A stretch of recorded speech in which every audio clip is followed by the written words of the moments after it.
Jack gives half his sandwich to a lonely girl on the Morgan Technologies steps, the cold concrete chilling her expensive dress. "Rough day?" he asks, his voice rougher. He doesn't know she's the CEO's daughter, or that his simple act of kindness will plunge him into a corporate war fought with military precision. He'll soon learn some debts are paid in blood. Security guards walked past with barely a glance. Executives hurried by their attention, locked on smartphone screens. But Jack Miller stopped. At 44, Jack's weathered face told stories his lips rarely shared.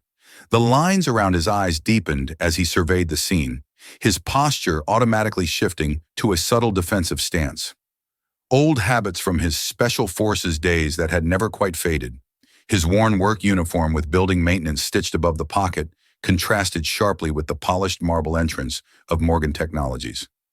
Jack knelt slowly before the child, his movement deliberate, non-threatening.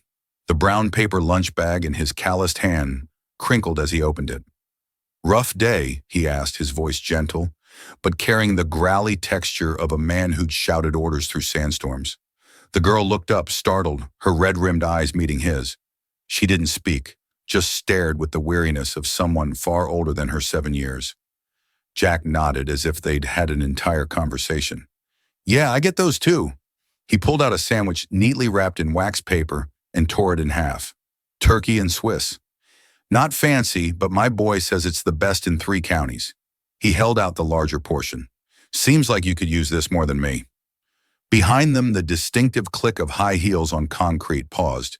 Jack's ears, trained to detect the subtlest sounds in hostile territory, registered the presence, but he kept his focus on the child. The girl's small hand reached out hesitantly and took the sandwich half. "I'm Jack," he said simply. A whispered reply. "Emma. Nice to meet you, Emma." And Jack settled beside her on the step, leaving careful space between them. "Mind if I join you for lunch?" As Emma took a small bite, Jack felt eyes boring into his back, calculating, assessing. He recognized the weight of that stare from countless missions. Someone was watching, evaluating, and making decisions that would change everything. Neither Jack nor Emma noticed the sleek black car with tinted windows across the street, or the man inside taking photographs of their exchange. Jack Miller's day began like every other at 4:30 a.m., with a soft beep of his watch alarm. He'd silence it before it completed its second chirp, a habit formed in terrain where sound meant death. His small apartment was still dark as he moved silently to his son's room, placing a gentle hand on Alex's forehead. The boy's breathing was steady tonight, no wheezing. Jack allowed himself a moment of relief before beginning his morning ritual. Coffee, meds for Alex arranged by the breakfast plate, lunch packed 1 sandwich, an apple, and a protein bar. Bills sorted into 3 piles paid must pay and impossible. The last pile grew taller each month, dominated by medical statements with red stamps declaring past due. Jack stared at his son's inhaler prescription refill needed $175 without insurance. His jaw tightened as he tucked his last 20 into Alex's lunch money envelope. "Dad." Alex appeared in the doorway, hair tousled from sleep, looking smaller than his 7 years in oversized pajamas. "You're doing the worry face again." Jack's expression immediately softened. "Just thinking. Buddy, how's the breathing this morning?" "Good." Alex shuffled to the table, climbing onto his chair. "Did you make another sandwich sacrifice to the lunch gods?" Jack smiled, the rare expression transforming his stern features. "What makes you say that?" "'Cause your lunch bag looks empty." Alex pointed to the paper bag containing only an apple and protein bar. "Sharp eyes, just like your old man." Jack ruffled his son's hair. "Mrs. Henderson next door made too much casserole yesterday. She's sending me with leftovers." The lie came easily, cushioned by necessity. Alex didn't need to know that Mrs. Henderson had been gone all week visiting her sister, or that Jack would work through lunch again. What mattered was the medicine, the rent, and keeping his boy's world intact after Melissa's death 3 years ago. "Get ready for school, soldier." Bus comes in 20. Jack straightened to his full height, giving a playful salute that Alex returned with giggling seriousness. As Alex dressed, Jack allowed himself one moment of weakness. Leaning against the kitchen counter, eyes closed, shoulders momentarily slumped.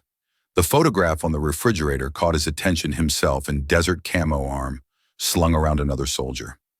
Michael Morgan grinned back at the camera, both men younger, less burdened. Jack touched the image briefly, the familiar ache in his chest flaring. "I'm keeping my promise, Mike," he whispered, "no matter what it takes." The maintenance corridors of Morgan Technologies were a labyrinth of pipes, electrical panels, and service elevators that Jack navigated with practiced efficiency. His tool belt clinking softly against his hip as he moved through the building's skeleton, invisible to the corporate world that pulsed on the other side of the walls. It was a different kind of reconnaissance, less deadly, but requiring the same attention to detail. Jack checked his watch. 10:45 a.m. He'd skipped the employee break room, avoiding the pitying glances when others noticed his empty lunch table spot again. The encounter with the little girl on the steps had delayed his maintenance schedule, but he couldn't bring himself to regret it. Something in her eyes reminded him too much of Alex after the funeral. Lost, confused, trying to be brave when the world made no sense. His radio crackled. "Miller, we need you on 32. Executive bathroom leak. Copy that. On my way." Jack adjusted his course, taking the service elevator to the executive floor, a rare venture into the company's gleaming upper realm. The 32nd floor was another world, all glass, chrome, and hush conversations. Assistants with perfect hair moved between offices, carrying tablets instead of tools. Jack kept his eyes forward, ignoring the curious glances at his uniform as he followed the discreet signs to the executive restroom. He was kneeling beside the sink, cabinet wrench in hand, when the bathroom door swung open. "I don't care what the board thinks, James. The security protocols aren't negotiable."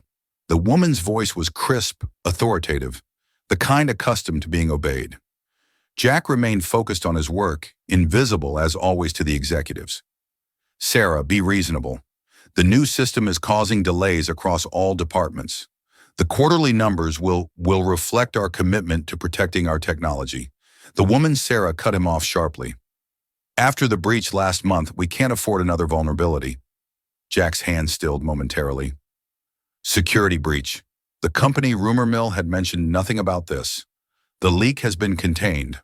The man James lowered his voice. "No one outside the executive team knows. Someone always knows James. That's why I've authorized additional measures." Their voices moved toward the mirror. Jack caught their reflections without looking up, the woman elegant in a tailored suit, her dark hair pulled into a severe bun. The man older with silver temples and a perpetual frown. "This discussion is over," Sarah said with finality. "I expect your compliance report by end of day." As they turned to leave, Sarah's eyes flickered to Jack for the first time. He kept his focus on the pipes, playing his role perfectly. Just another maintenance worker, invisible on hearing. The bathroom door closed behind them. Jack waited 30 seconds before sitting back on his heels, processing what he'd overheard.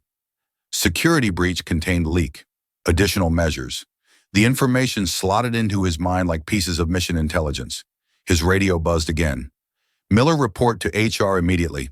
Jack's stomach tightened. Had they realized he'd overheard? "Copy that. Finishing up here first. Negative now." "Miller, executive order, CNM." The HR office was as sterile and impersonal as a military briefing room.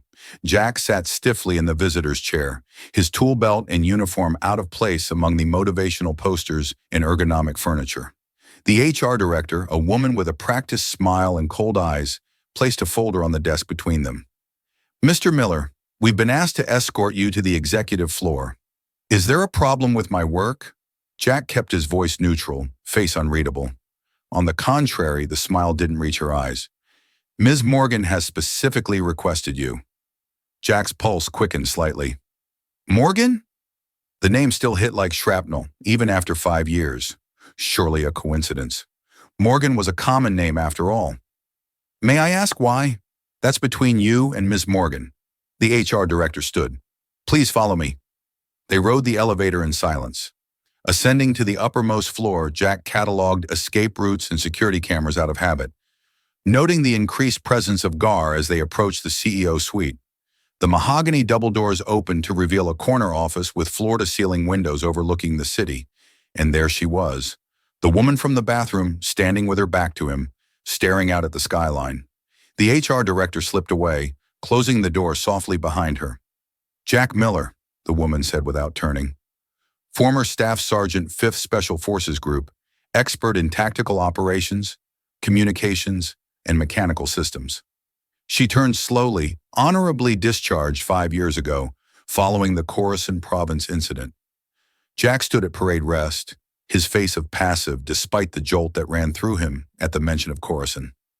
"Yes, ma'am. Do you know who I am, Mr. Miller?" She approached her desk, moving with the controlled precision of someone who measured every action. "You're Miss Morgan, the CEO." Jack maintained eye contact, revealing nothing. She studied him for a long moment. "Sarah Morgan, though my legal name is Sarah Morgan Davidson." The room seemed to tilt slightly. Jack's mind raced through implications, possibilities. Could it be? "You still don't recognize me." It wasn't a question. She opened a drawer and removed a photograph, placing it on the desk between them. "Perhaps this will help." Jack looked down. The same photograph that hung on his refrigerator stared back at himself and Michael Morgan in desert camo arms around each other's shoulders. His throat tightened. "You're Mike's wife," he said quietly. "Widow," she corrected, her voice tight. 5 years now, thanks to Khorasan." The air in the room grew heavy with unspoken accusations. Jack maintained his composure through decades of discipline, though his heart hammered against his ribs. "I wasn't aware Mike had a child," he said finally. "Emma was 2 when he died." Sarah's expression hardened. Too young to remember her father, old enough to feel his absence every day. Jack absorbed this information like a physical blow. "I'm sorry for your loss, ma'am. Mike was the best of us." "Yes, he was." Sarah moved around her desk, leaning against it. "Tell me, Mr. Miller, why did you give half your lunch to my daughter today?" The abrupt change of subject caught him off guard. She looked like she needed it more than I did. A simple act of kindness. Sarah's tone was skeptical. "Or did you know who she was?" Jack's jaw tightened. "With all due respect, ma'am, I didn't know who either of you were until this moment." Sarah studied him, searching for deception. Finding none, she straightened. "Emma ran away from her caretaker this morning. She's been doing that more frequently lately." She paused. "The security team missed her. So did her nanny." "But you didn't." "I noticed things," Jack said simply. "Old habit." "Yes, I imagine it is." Sarah pressed a button on her desk. A moment later, the door opened and Emma entered, clutching her one-eyed rabbit. She stopped short when she saw Jack, her eyes widening. "Sandwich man," she whispered. Despite everything, Jack's mouth curved slightly. "Hey there, Emma." Emma looked between Jack and her mother, uncertainty written across her small features. "Emma," Sarah said gently, "this is Mr. Miller. He used to work with your father." The little girl's expression transformed instantly. She rushed forward, stopping just before Jack, suddenly shy, but vibrating with eagerness. "You knew my daddy." Jack knelt to her level the way he always did with Alex. "Yes, I did. He was my friend." The words felt inadequate for the bond forged in gunfire and blood, but they were true enough. "Was he brave?" Emma asked, her voice small but intense. "The bravest man I ever knew." Jack's voice roughened slightly. "He saved my life more than once." Sarah watched this exchange, her expression unreadable. After a moment, she spoke to her daughter. "Emma, Miss Chen is waiting to take you to your piano lesson. We'll talk more about this later." Emma looked disappointed but nodded. "Will you be here again?" she asked Jack. Before Jack could answer, Sarah interjected. "Miller works here, Emma. Now go with Miss Chen, please." When the door closed behind Emma, the atmosphere in the room changed instantly. Sarah's professional mask slipped, revealing raw emotion beneath. "You shouldn't have told her that," she said sharply. "Which part?" Jack straightened to his full height. "The part where her father was brave, or the part where he saved my life?" "Any of it," Sarah snapped.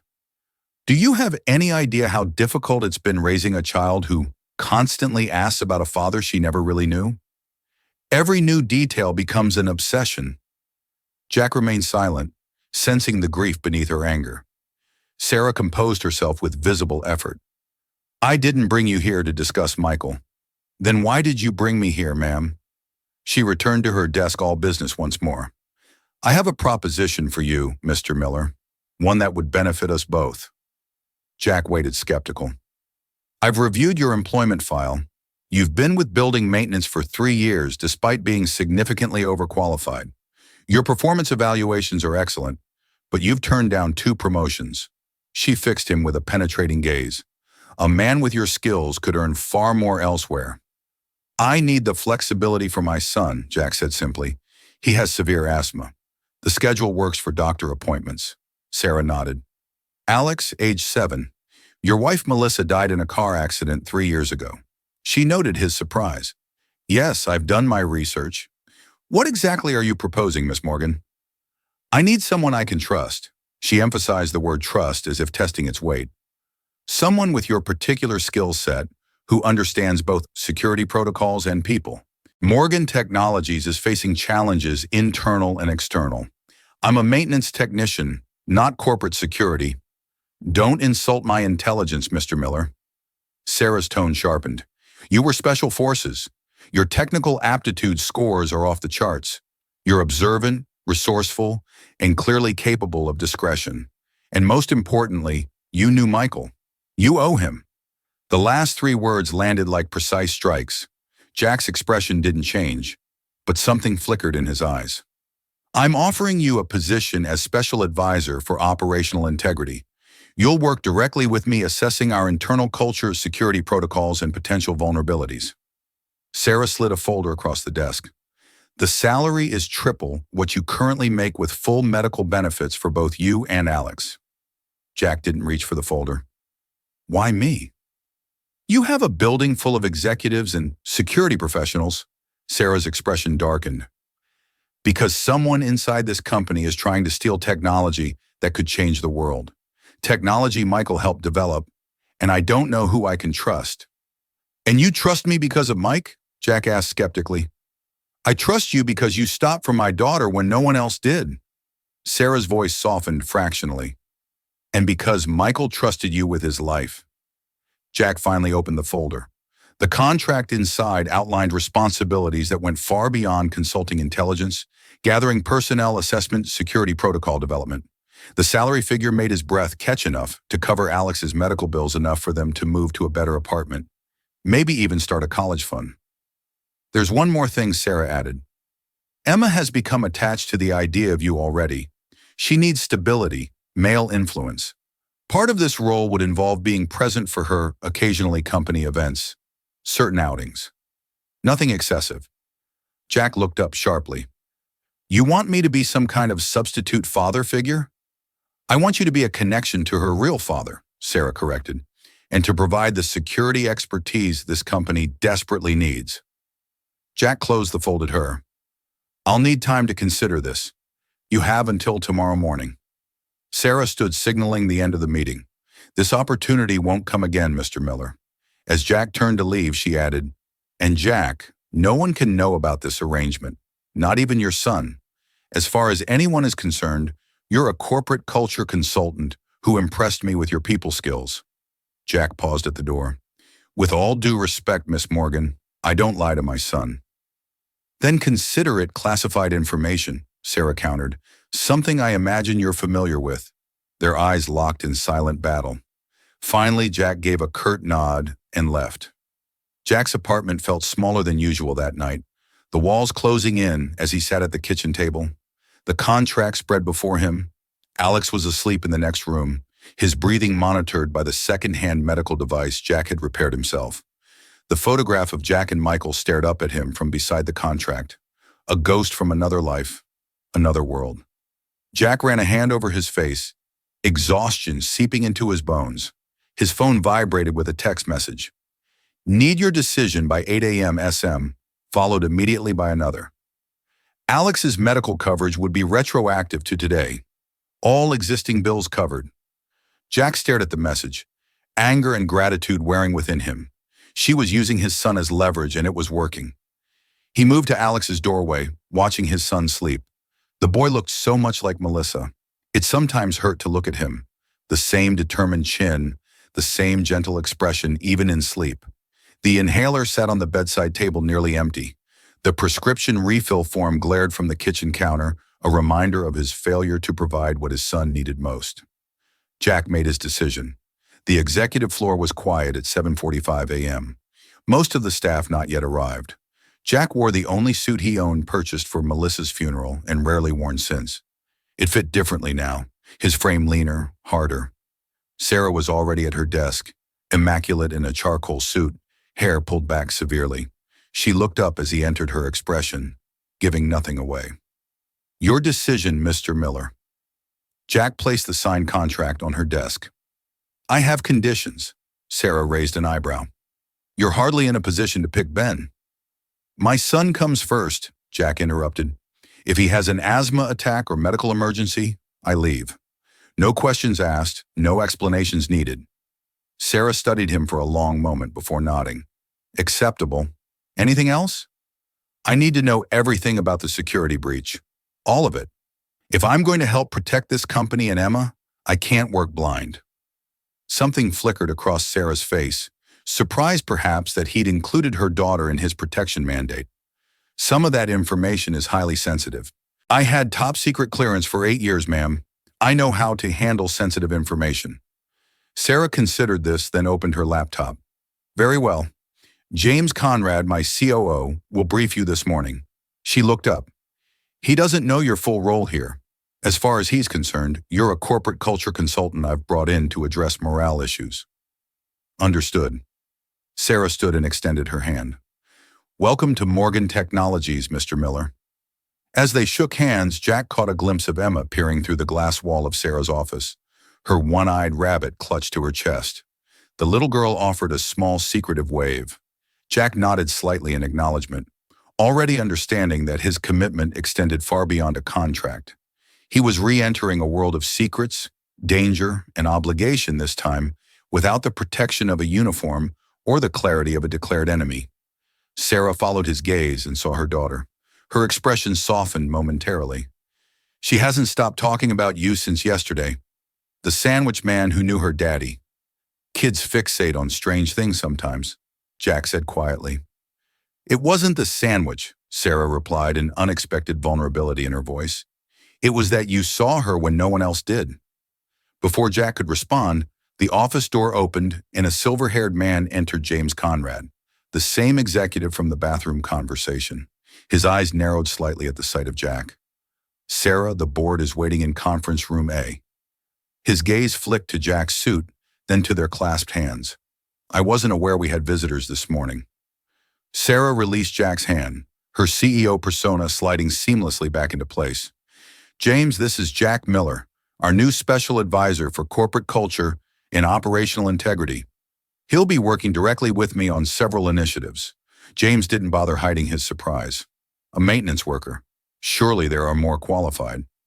"Mr. Miller has a unique skill set that perfectly matches our current needs," Sarah interrupted coolly.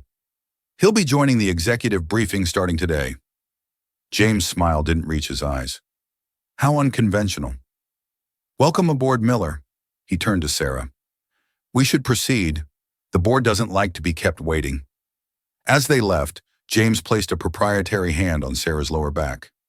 She subtly shifted away from his touch, a movement so slight most would miss it.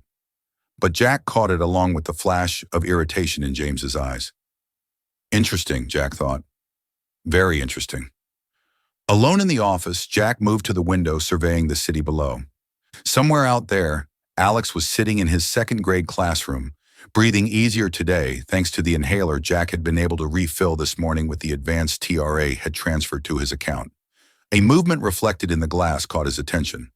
Emma had slipped into the office and now stood watching him, her rabbit dangling from one hand. "Hello again," Jack said, turning. "Are you going to work with my mom now?" Mama asked directly. "Looks that way." She nodded seriously. "Good. She needs help. She's always worried." "About what?" Jack asked, curious about the child's perception. Emma shrugged. "Everything. The bad people trying to steal her work.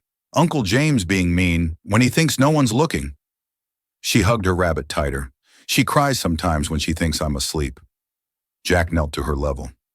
Your mom seems pretty tough to me. Daddy used to say that too. Emma studied him with unsettling directness. But everyone needs backup. That's what Daddy called it. People who help when things get scary. Smart man, your dad, Jack said quietly. Will you be Mom's backup? Emma asked, her voice small but intent. The question carried weight beyond the child's understanding. Jack thought of Michael, of promises made in distant desert nights, of obligations that transcended death. I'll do my best, he said finally. Emma nodded as if this settled everything. She held out her rabbit suddenly. This is Captain Hoppy. Daddy gave him to me. He's missing an eye because he was Briam in a battle. Jack solemnly shook the rabbit's paw. Pleasure to meet you, Captain. Emma lowered her voice to a conspiratorial whisper. Captain Hoppy says, you have sad eyes like Mommy, because you miss someone too. The observation, so simple and devastating, caught Jack off guard. Before he could respond, Sarah's assistant appeared at the door. Emma, there you are. Your tutor is waiting. She looked apologetically at Jack. I'm sorry, Mr. Miller. She slips away sometimes. Emma reluctantly allowed herself to be let out, looking back at Jack with a small wave. Jack remained kneeling for a moment longer, steadying himself against the unexpected emotional ambush from a 7-year-old with uncanny perception. Finally, he stood and straightened his tie, preparing to enter the boardroom and begin his strange new role. His phone vibrated with a text from Alex's school. Alex having mild asthma symptoms. Responding to inhaler, no need to pick up yet, but wanted to inform you. Jack texted back, confirmation tension coiling in his chest. He needed this job, needed the medical coverage, the stability. For Alex's sake, he had to make this work. As he approached the boardroom, he heard raised voices through the partially open door. Can't just bring in unvetted personnel at this critical juncture, James was saying heatedly. My company, my decision, Sarah responded coolly. The board has already approved the position. Without knowing, you filled it with a maintenance worker with military baggage, a decorated veteran with extensive technical and security expertise, Sarah corrected, and someone who understands loyalty. The implication hung in the air. Jack stepped back. Processing. The dynamics were clear. James resented Jack's presence, possibly feared it. Sarah was using Jack as a shield against something or someone within her own company. He was being played. The question was by whom and to what end? Jack squared his shoulders and entered the boardroom. All conversations ceased as heads turned toward him. Sarah stood at the head of the table, her posture radiating authority despite being the youngest and only woman in the room. Gentlemen, this is Jack Miller, our new special advisor. Her eyes met Jack's, a silent message passing between them. He'll be leading our vulnerability assessment starting today. Vulnerability. The word choice was deliberate. Jack understood instantly that she wasn't just talking about company systems. Mr. Miller, James said with forced cordiality, perhaps you could share your qualifications with the board. All eyes turned to Jack expectantly. Sarah watched a subtle challenge in her gaze. Jack smiled slightly, the expression never reaching his eyes. 15-year special forces, expert in identifying weaknesses, exploiting them, and eliminating threats. He let the military precision of his voice do its work. I find what's broken before it breaks you. The room fell silent. Several board members shifted uncomfortably. I look forward to working with each of you, Jack continued smoothly, especially those of you with nothing to hide. James's knuckles whitened around his pen. Sarah's lips curved in the ghost of a smile. Let's begin, shall we? As the meeting commenced, Jack observed the power dynamics at play, cataloging reactions, alliances, tensions. His military training had prepared him to read people as well as battlefields to identify threats before they materialize. And there was definitely a threat in this room. He could feel it like an approaching storm. What had he gotten himself into? More importantly, what had Sarah Morgan drawn him into? As if reading his thoughts, Sarah glanced his way, her eyes conveying a simple message. Trust no one. Little did she know that had been Jack's policy for 5 long years. Since Coruscant, since the mission that killed Michael Morgan and left Jack with nightmares that woke him gasping in the dark. Some ghosts never died, some oaths never ended, and the silence between them concealed secrets that could destroy them all. Jack stood in the executive bathroom, hands braced against the marble countertop, tie loosened and collar damp with sweat. The fluorescent lights highlighted the new tension lines around his eyes. 2 weeks at Morgan Technologies had aged him more than 2 years in combat zones. He splashed cold water on his face, the shock bringing momentary clarity. In the mirror, his reflection stared back, a stranger in borrowed clothes playing a dangerous game. The expensive suit Sarah had insisted on purchasing for him still felt like a costume. His phone vibrated. Alex's school again. Asthma symptoms returning. Nurse monitoring. Will update. Jack's jaw tightened. Despite the comprehensive health care now covering Alex's treatments, his son's condition seemed to be worsening. The new medication wasn't working as well as promised. The specialist appointment was still 2 weeks away. The bathroom door swung open. James Conrad entered, pausing slightly when he saw Jack. His surprise quickly masked by a practiced smile. Miller hiding from the board meeting. James straightened his already perfect tie, positioning himself at the adjacent sink. Taking a moment to review my notes, Jack replied evenly. James chuckled, the sound hollow. Notes, right? His eyes met Jack's in the mirror. You know, I've been doing some note-taking of my own. About you. Jack maintained his neutral expression, though his senses shifted to high alert. Find anything interesting? Fascinating reading, actually. James turned, leaning against the counter with calculated casualness. Your military record, or rather the unredacted portions. Jack dried his hands slowly, methodically. Public record. Not all of it. James's smile thinned. Chorus, for instance. Quite the cluster from what I get there. The name hung between them like a live grenade. Jack kept his breathing steady, his expression unchanged despite the sudden roaring in his ears. I'm sure you have a point, Conrad. Just curious why Sarah would hire the man who survived the mission that killed her husband. James straightened his cuffs, especially since the details of that mission remained so mysteriously classified. Jack turned to face him directly. You'd have to ask Ms. Morgan about her hiring decisions. Oh, I have. James stepped closer, invading Jack's personal space in a deliberate power move. She's quite evasive on the subject. Makes me wonder what she knows that I don't, or perhaps what she doesn't know. Jack held his ground, refusing to yield an inch.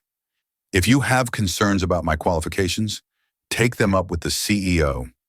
I'm more concerned about your intentions. James's voice dropped. You appear out of nowhere, gain Sarah's trust overnight, secure a position that didn't exist before? Very convenient timing considering our current situation. What situation would that be? Jack asked, testing. James's eyes narrowed. Playing dumb doesn't suit you, Miller. We both know what's at stake here. He straightened, adjusting his tie once more. A word of advice. Whatever game you're playing, consider who might get caught in the crossfire like that asthmatic son of yours. The threat so casually delivered sent ice through Jack's veins. His hand twitched at his side muscle memory from years of combat seeking a weapon that wasn't there. Threatening a child, Jack said quietly, tells me everything I need to know about you, Conrad. Not a threat, an observation about vulnerability. James moved toward the door. We all have them, even Sarah Morgan. He paused. Especially Sarah Morgan. After James left, Jack remained motionless, processing. Conrad knew about Alex's condition, was actively investigating Jack's military past, and had just issued what any reasonable person would interpret as a threat. The game had escalated faster than anticipated. Jack's phone vibrated again. Meeting in my office now. SMA Sarah's office was a fortress of glass and silence. She stood at the window silhouetted against the city skyline's shoulders, rigid with tension. When Jack entered, she didn't turn. Close the door, Jack complied, noting the security detail positioned outside, not the usual guards, but two men with the unmistakable bearing of private military contractors. Things were deteriorating rapidly. Conrad's investigating my military background, Jack said without preamble. Specifically, Chorus. I know. Sarah finally turned her face composed, but eyes alert with controlled anger. He's been digging into everything since you arrived. Your finances, your son's medical records, your communication with military contacts. Jack's pulse quickened. How do you know this? Because I've been monitoring him. Sarah moved to her desk, typing a command on her laptop. The glass walls of her office instantly frosted over, providing privacy. What I'm about to show you doesn't leave this room. She turned the laptop toward him. On the screen was a detailed surveillance report, phone records, email transcripts, financial transactions, all belonging to James Conrad. You're spying on your COO. Jack stated the obvious, skimming the information with a tactician's eye. With good reason. Sarah pulled up another file, a series of photographs. 3 weeks ago, our security team identified an unauthorized data transfer from our secure servers. Project Phoenix data was being methodically copied and transmitted to an external location. Jack studied the images. They showed Conrad entering the server room after hours using what appeared to be a modified access card. You have proof it was him. Why not fire him? Have him arrested? Sarah's expression hardened. Because the evidence was mysteriously corrupted before I could act, and because James has too many allies on the board, without concrete proof, moving against him would trigger a corporate civil war I might not win. So you brought me in as what a ringer, someone to help you gather evidence. I brought you in because you're the only person connected to this company that I know isn't in Conrad's pocket. Sarah's composure slipped momentarily. And because Michael trusted you with his life, Jack studied her, seeing past the CEO facade to the exhausted, cornered woman beneath. There's more you're not telling me. Sarah hesitated, then reached into her desk drawer and removed a small device, a portable hard drive. Project Phoenix isn't just another corporate innovation, it's Michael's legacy. Her voice softened when speaking of her late husband, a quantum encryption system that could revolutionize data security worldwide.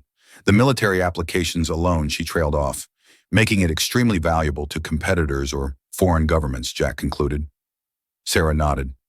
We've detected at least 3 sophisticated hacking attempts in the past month, but the real threat isn't external. Her eyes met his. It's internal. Someone's been systematically undermining our security protocols, creating backdoors, and their ear using their position on the executive team to do it. Conrad, I believe so, but I need proof that will stand up to board scrutiny and legal challenges. Sarah's fingers tightened around the hard drive. Michael died protecting similar technology in Coruscant. I won't let his final project fall into the wrong hands. The mention of Horizon sent a familiar jolt of adrenaline through Jack's system. The memories surfaced like shrapnel, working its way to the skin blood on sand. Desperate radio calls, Michael's voice cutting through gunfire. Get to the extraction point. That's an order, Miller. Jack pushed the memories down, focusing on the present threat. What exactly do you need from me? Find me proof, concrete, irrefutable evidence of Conrad's activities. Use whatever methods necessary. Sarah's expression was deadly serious. In the meantime, I need you to implement new security protocols, something Conrad won't anticipate or be able to circumvent. And my cover story, the corporate culture consultant role, maintain it. It gives you access to every department, every level of the company. Talk to people, gain their trust. Someone knows something. And Sarah slid a key card across the desk. This gives you unrestricted access to all areas of the building. Jack picked up the card, weighing the implications. Conrad threatened my son today. Sarah's expression darkened. What did he say exactly? Jack recounted the bathroom conversation verbatim. When he finished, Sarah was silent for a long moment. I'll arrange additional security for Alex. She finally said, private, discreet. He won't even know they're there. No. Jack's response was immediate. No surveillance on my son without my direct oversight. This isn't negotiable, Jack.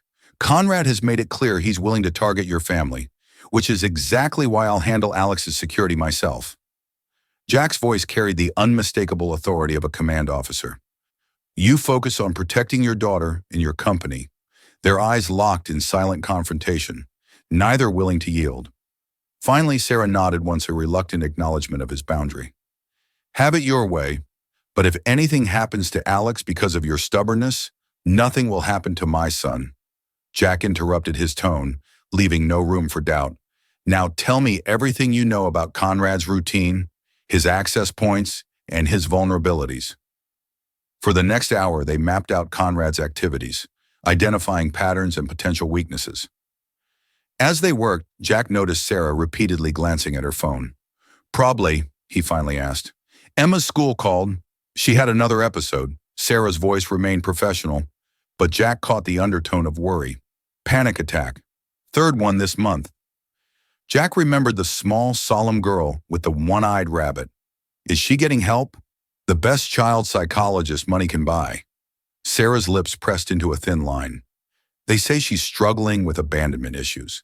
Apparently, it's common in children who've lost a parent.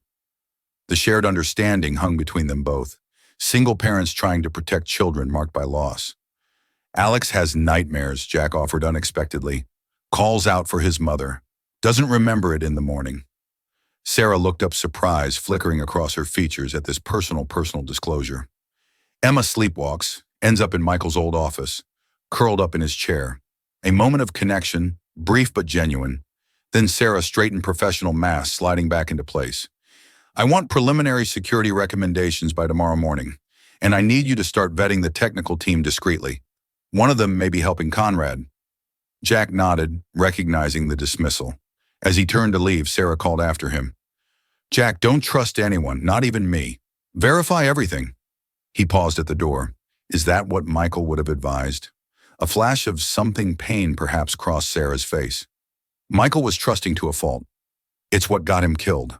The words hit with precision, reopening old wounds. Jack left without responding, the weight of unspoken history heavy between them. The technical department of Morgan Technologies occupied the entire 15th floor, a sprawling landscape of workstations, test labs, and collaborative spaces. Jack moved through it methodically, building on his cover as the corporate culture consultant while gathering intelligence on the Project Phoenix team. He'd spent the morning conducting employee satisfaction interviews, strategically selecting staff members with access to the project's various components. The picture emerging was troubling. Multiple security protocols had been relaxed in recent months, always with executive authorization, specifically James Conrad's. Now Jack sat across from Ellie Chen, lead encryption engineer, and according to Sarah's files and one of Michael Morgan's original team members. Unlike the other staff who had been either nervous or dismissive of Jack's questions, Chen regarded him with open suspicion. These don't sound like culture questions, Miller, she said, tapping her stylus against her tablet. They sound like security audit questions. Jack smiled disarmingly. Company culture includes how safe people feel at work, both physically and digitally. Uh-huh, Chen wasn't buying it. And your background in building maintenance qualified you for this role. How exactly? You'd be surprised what you learn fixing things that others break, Jack replied evenly. People talk around the maintenance guy. They reveal things. Chen studied him, her sharp intelligence evident. What are you really doing here, Miller? Because Sarah Morgan doesn't hire people without a specific purpose in mind. Jack decided to take a calculated risk. What do you know about Project Phoenix's security protocols being altered? Chen's eyes widened slightly, confirmation that Jack had struck a nerve. She glanced around the open workspace, then lowered her voice. Not here. Meet me in Lab C at 7 p.m. after most people have left. Jack nodded once, keeping his expression neutral for any watching eyes. Thank you for your feedback on our company culture initiatives, Miss Chen. Your insights are valuable. As he stood to leave, Chen added in a normal volume, you might want to check with the UX team on the 12th floor. I hear they have some strong opinions about the cafeteria situation. A cover suggestion. Smart woman. Jack spent the next several hours methodically working his way through the technical department, mapping relationships, identifying potential vulnerabilities, both technical and human. He kept his questions innocuous, his manner unassuming, but his mind cataloged every reaction, every hesitation, every glance toward Conrad's office. At 6:45 p.m., his phone vibrated with a text from Sarah. Conrad called emergency executive meeting for tomorrow morning, claims to have significant security concerns to address. Jack frowned. Conrad was accelerating his timeline, which meant Jack needed to do the same. Understood. Meeting Chen now. We'll update after. He made his way to Lab C, a secure testing facility tucked away in the northeast corner of the floor. His new access card granted him entry to the otherwise restricted area. Inside the lab hummed with the sound of advanced computing equipment, Monitors displayed lines of code and simulation models that Jack recognized as encryption algorithms. Chen was already there, her back to the door, fingers flying across a specialized keyboard. "You're 3 minutes early," she said without turning around. "Military habit. Something like that." Jack remained near the door, positioning himself to observe both Chen and the lab entrance. "You wanted to talk privately." Chen finished her typing sequence, then spun her chair to face him. "First, I need to know who you really are and why Sarah brought you in now of all times." "I'm exactly who she says I am, a consultant helping identify company vulnerabilities." Chen's bluntness was refreshing after weeks of corporate doublespeak. "You carry yourself like military. Your eyes constantly scan for threats, and you ask questions that have nothing to do with corporate culture." Jack maintained his calm exterior. "Why did you agree to meet if you don't trust me?" "Because something's wrong with Phoenix and no one will listen." Chen's expression hardened.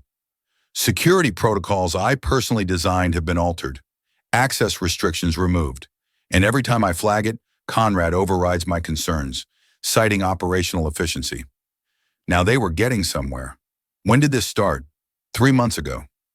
Right after the last board evaluation of the project, Chen stood and moved to a secondary workstation. "Look at this." She pulled up a series of security logs highlighting specific entries.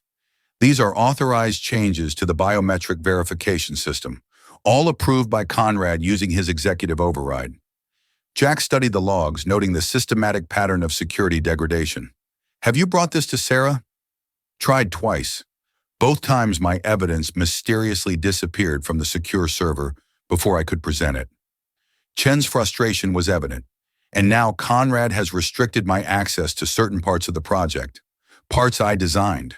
Why would Sarah allow that?" "Because Sarah doesn't know. The restrictions were implemented under her digital signature, but I'm certain she didn't authorize them." Chen lowered her voice further. "Someone has access to her authentication credentials." The implications were serious. If Conrad had compromised Sarah's digital signature, he could authorize virtually anything within the company's systems. "Can you prove it wasn't her?" Chen hesitated. "Maybe. I've been running my own private audit tracking login locations and timestamps against Sarah's known schedule. There are discrepancies, but it's not conclusive." "I need that data," Jack said, "and I need to know why I should trust you with it." Chen crossed her arms. "For all I know, you're working with Conrad." Jack weighed his options. Full disclosure would be dangerous for all involved, but Chen clearly needed more to gain her cooperation. "I knew Michael Morgan," he said finally. "We served together. I'm here because Sarah believes Conrad is trying to steal Phoenix Michael's final project." Chen's expression shifted surprise, giving way to cautious belief. "Michael never mentioned you." "He wouldn't have. Our work was classified." Chen studied him intently, seemingly searching for deception. Finally, she nodded once. "Michael had a personal security protocol he built into Phoenix, something he never documented officially, but showed me once. A back door only he could access." Jack tensed. "A security vulnerability?" "No, the opposite. A hidden layer of protection that activates if someone attempts to extract the complete codebase." Chen's eyes gleamed with professional pride. "It segments the encryption keys, making the stolen data useless without all the fragments." "And where are these fragments stored?" "That's just it. I don't know all the locations." Michael kept that information compartmentalized. Chen looked troubled, but someone's been trying to locate them. "There have been targeted searches through Michael's old files, his archived emails." Conrad, Jack concluded, most likely, but he'd need help from someone with deep technical knowledge of the system architecture. Chen's implication was clear. There was another traitor within the technical team. Jack processed this information, fitting it into the larger picture forming in his mind. "I need you to compile everything you have on these security changes, the access logs, and the search patterns through Michael's files. Can you do that without alerting Conrad?" Chen nodded. "I've been documenting everything on an air-gap system, but getting this information to Sarah will be tricky. Conrad monitors all communications to her office. Don't worry about delivery. I'll handle that part." Jack moved toward the door. "How quickly can you compile the data? I can have it ready by tomorrow morning." "Make it tonight. Conrad's called an emergency executive meeting for tomorrow. Whatever he's planning, we need to be ahead of it. Chen looked alarmed. That doesn't give me much time. Welcome to my world, Jack said grimly. Meet me in the parking garage, level B2, at 11 p.m. Come alone and make sure you're not followed. As Jack turned to leave, Chen called after him. Miller, if Conrad really is trying to steal Phoenix, he won't stop at corporate espionage. Michael believed this technology could change global security paradigms. People have killed for less. I'm counting on it, Jack replied, his hand unconsciously moving to where his sidearm would have been in his military days. Just be careful. Trust no one. Not even you, Chen asked pointedly. Jack met her gaze steadily. Especially not me. Verify everything. A ghost of a smile touched Chen's lips. Now you sound like Michael. The comparison sent an unexpected pang through Jack's chest as he left the lab. Michael Morgan's shadow seemed to grow longer with each passing day at the company, a constant reminder of Jack's failure to protect his friend in chorus. Some debts could never be repaid, but perhaps they could be honored. The parking garage was deserted at 10:55 p.m., the concrete structure echoing with the distant sounds of the city. Jack had arrived 30 minutes early, sweeping the area for surveillance devices and potential ambush points. Old habits died hard. He positioned himself near a concrete pillar, back protected with clear sight lines to all approaches. His rental car was parked nearby, engines still warm from his quick trip to check on Alex. His son had been sleeping peacefully when Jack slipped into their apartment, the new asthma medication finally taking effect. Jack had stood in the doorway, watching Alex's steady breathing for several precious minutes, the sight centering him amid the day's chaos. Before leaving, he double-checked the new security measures he'd installed: discreetly upgraded locks, window sensors, and a panic button disguised as a nightlight beside Alex's bed. Now, as he waited for Chen, Jack reviewed his mental map of the situation. Conrad was moving quickly, likely aware that Jack was closing in. The emergency board meeting suggested he was preparing to make his move, either securing the remaining fragments of Phoenix or orchestrating Sarah's removal as CEO. The sound of approaching footsteps pulled Jack from his thoughts. Chen emerged from the stairwell, the tablet clutched to her chest, eyes darting nervously around the dimly lit garage. Jack stepped slightly into the light, allowing her to see him without speaking. Chen hurried over to relief evident in her posture. I was worried you wouldn't be here, she said quietly. Did anyone follow you? No, I took the service elevator down to the loading dock, then doubled back through the maintenance corridors. Chen handed him the tablet. Everything's here. Security logs, access changes, timestamp discrepancies, plus my analysis of the search patterns through Michael's archive files. Jack took the device quickly, verifying its contents. This is exactly what we need. Good work. There's something else. Chen glanced around again before continuing. I found a hidden subroutine in the Phoenix architecture, something even I wasn't aware of until I started digging deeper. Jack looked up sharply. What kind of subroutine? It's like a digital dead man switch. If certain parameters are met, I can't fully determine the entire system, initiates a shutdown sequence, and sends alerts to multiple external servers. Chen's expression was troubled. The code signature matches Michael's personal style, but it's not documented anywhere in the official architecture. A fail-safe, Jack murmured, something he built in case the technology fell into the wrong hands. Chen nodded. And there's more. The sub-rune contains encrypted coordinates, physical locations, 5 of them. The fragment locations, Jack concluded. He built a map into the system itself. Exactly, but accessing those coordinates requires an encryption key I don't have. Chen looked frustrated. Without it, they're just meaningless strings of numbers. Jack's mind raced with implications. If Michael had built a fail-safe into Phoenix, complete with a hidden map to the encryption fragments, he must have anticipated the technology being compromised, which meant he'd also have ensured someone could access that fail-safe if needed. Thank you, Ellie. This may be exactly what we need. Jack secured the tablet inside his jacket. Go home now. Different route than you came. And don't come in tomorrow morning, Chen frowned. But the board meeting, take a sick day. Trust me on this. Jack's tone left no room for argument.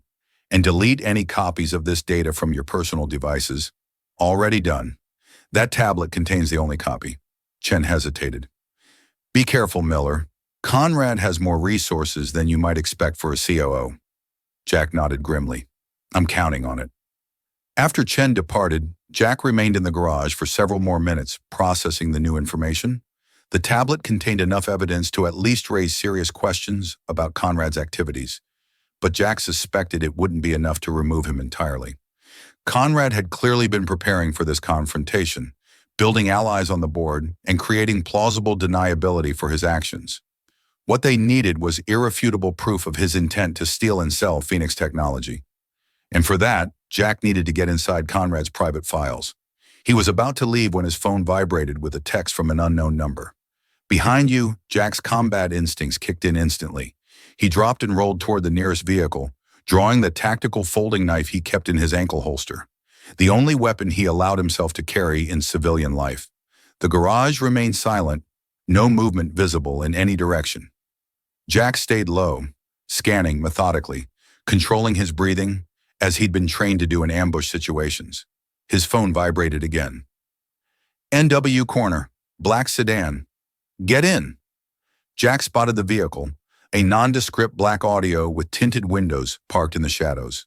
The driver's identity was obscured, but something about the silhouette seemed familiar. Against every instinct, Jack approached cautiously, keeping the parked cars between himself and the sedan for cover. When he was within 20 feet, the driver's window lowered slightly. You've gotten sloppy, Miller. I counted 3 ways I could have taken you down before you even knew I was here. The voice froze Jack in his tracks, gruff, authoritative, with the distinctive cadence of military command. Colonel Hayes. Jack moved closer, disbelief evident in his voice. The window lowered further, revealing the stern features of Colonel Richard Hayes Jacks, former commanding officer in the Special Forces, the man who had led the Coruscant mission 5 years ago. Get in before someone sees us together. We need to talk. Jack hesitated, his mind racing. Hayes had retired from active service shortly after Coruscant amid whispers of classified operations gone wrong. His appearance now at this precise moment couldn't be coincidence. How did you find me? I never lost you, son. Hayes's expression remained impassive. Now get in the damn car. Time's short and you're in deeper than you realize. Jack's instincts whirred with his curiosity. Hayes had been Michael's commanding officer too, had recruited them both for the ill-fated Coruscant operation. If anyone knew the full story of what had happened there, it was Hayes. Decision made. Jack circled to the passenger side and got in, keeping his knife accessible. Smart, Hayes commented, noticing Jack's hand position. Never fully trust anyone, not even old COs. The interior of the car was immaculate, smelling faintly of leather and gun oil. Hayes looked older than Jack remembered, more gray in his close-cropped hair. Deeper lines around his eyes, but the air of command remained unchanged. What are you doing here, Colonel? Jack asked directly. Same thing as you, protecting Michael Morgan's legacy. Hayes kept his eyes forward at scanning the garage entrances and trying to keep you alive long enough to finish what we started in Coruscant. The mention of the mission sent the familiar jolt of adrenaline through Jack's system. Coruscant was a disaster, a failed operation that got good men killed. Is that what you think happened? Hayes's voice remained neutral, but his knuckles whitened slightly on the steering wheel. That we failed. Michael died. 3 team members died. The target escaped with the prototype. By any military definition, that's a failure. Hayes was silent for a long moment. What if I told you Chorus wasn't about the target or the prototype at all? That the real mission objective was accomplished precisely as planned? Jack stared at his former commander, processing the implications.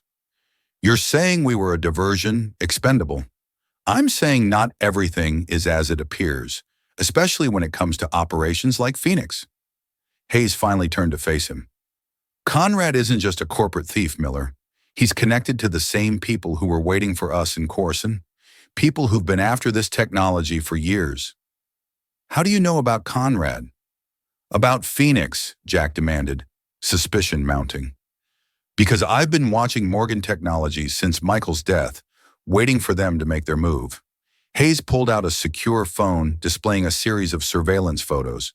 James Conrad meeting with several men in various locations. These two are former intelligence operatives now working private sector. This one is a known broker for technological black markets, all connected to a group that would very much like to own the global encryption standards for the next decade. Jack studied the images, recognizing the implications. Does Sarah know about this? Sarah Morgan knows her company is under threat. She doesn't know the full scope. Hayes put the phone away just like she doesn't know the full truth about her husband's death. The statement hung between them like a physical presence. Jack felt his throat tighten. What truth? Hayes's expression grew grave. Michael didn't die because the mission failed Jack. He died because it succeeded. He found something in that compound, something beyond the prototype we were sent to secure, something worth dying to protect.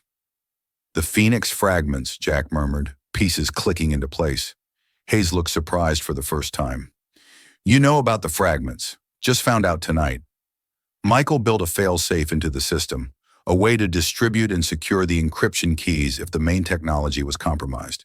Hayes nodded slowly. Michael was always thinking 3 steps ahead. He knew the risks when he volunteered for Coruscant, knew he might not make it back. Then why send him at all? Jack demanded, old anger resurging. Why not extract the prototype another way?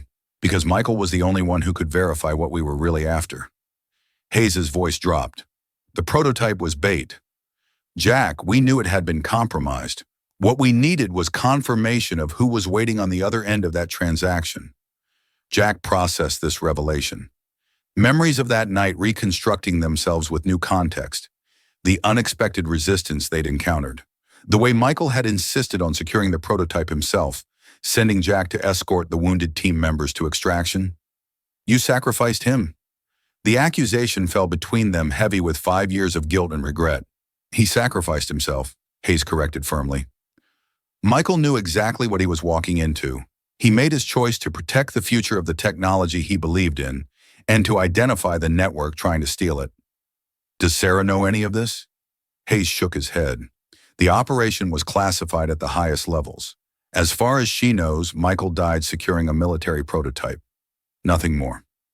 Jack leaned back against the seat, the weight of these revelations pressing on him. Why tell me this now? Because history is about to repeat itself. Hayes reached into his jacket and removed a small flash drive. Conrad has been systematically hunting for the Phoenix fragments. He's found 3 already. The last 2 are still secure, but not for long. How do you know this? Because I've been tracking their recovery operations. Hayes handed Jack the drive. This contains surveillance on Conrad's team financial transfers to known operatives and communication intercepts, enough to prove he's working for the same network we encountered in Coruscant. Jack took the drive, turning it over in his hand. Why not take this directly to Sarah? Because I don't know who else in her company is compromised and the infiltration goes deeper than Conrad. Hayes checked his watch. Tomorrow's board meeting isn't just about Phoenix. It's about removing Sarah from power. Conrad has gathered enough support to force a vote of no confidence. Jack felt a chill of recognition. The classic corporate coup: eliminate the leadership, create chaos, extract valuable assets during the confusion. I need to warn her. You need to secure the remaining fragments first, Hayes countered. If Sarah is removed tomorrow, Conrad will have full access to the company's systems within hours. The fragments are the priority. Where are they? Hayes's expression turned grim. One is with me. The final fragment. He hesitated. Michael entrusted it to you, Jack. You just don't know it yet. Jack stared at his former commander. That's impossible. I would know if, would you? Hayes interrupted, think Miller. What did Michael give you before the mission? Something personal, something you'd never part with. Jack's mind raced through his last interactions with Michael before Coruscant. The planning session's equipment checks, final briefing, and then a moment in the barracks, just the 2 of them. Hold on to this for me, would you, lucky charm? Give it back when we return. The small metal compass, weathered antique with an inscription inside the lid that Jack had never been able to fully decipher. He'd kept it all these years, carrying it in his pocket as a reminder of his fallen friend, of his failure to bring Michael home. The compass, Jack whispered, realization dawning. Hayes nodded. Inside the casing, microdot technology, the final encryption key hidden in plain sight. Jack reached into his pocket, fingers closing around the familiar shape of the compass he carried daily, a talisman of guilt that had unknowingly been a vital piece of Michael's legacy all along. Conrad doesn't know about this. Not yet, but he's getting closer. The people he works for are patient, methodical. They've spent 5 years piecing together what happened in Corson, tracking the fragmented technology. Hayes started the car. You need to get that compass and my fragment to Sarah before the board meeting tomorrow. It's her only chance of maintaining control. And then what? Then you finish what Michael started. Hayes put the car in drive. You protect Phoenix from falling into the wrong hands at all costs. The implication was clear, just as Michael had done in chorus. I'll drop you at your vehicle. Go directly to Sarah. Share nothing over electronic channels. Trust no one inside that building except her. Hayes paused and Jack watched out for the girl. Jack frowned. Emma wise some because Conrad knows her importance to Sarah and to the system? What do you mean? Hayes' expression darkened. Michael built redundancies into everything he created, including access protocols. If something happens to Sarah, Emma becomes the secondary access point. Jack concluded, horror dawning. He'd use a child. These people have no limits when billions in technology and global influence are at stake. Hayes pulled up beside Jack's rental car. Go now and remember, trust no one. Verify everything. Jack exited the vehicle, mind racing with implications. As Hayes' car disappeared up the exit ramp, Jack pulled out his phone to call Sarah. No signal. He tried again. Nothing. A flash of movement in his peripheral vision was his only warning. Jack ducked instinctively as something whistled past his ear, striking the concrete pillar behind him with a metallic ping. Sniper.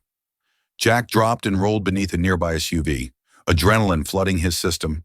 His combat training took over mind cataloging assets, threats, and escape routes in milliseconds. 2 more shots pinged off the concrete nearby, suppressed high-velocity rounds. Professional.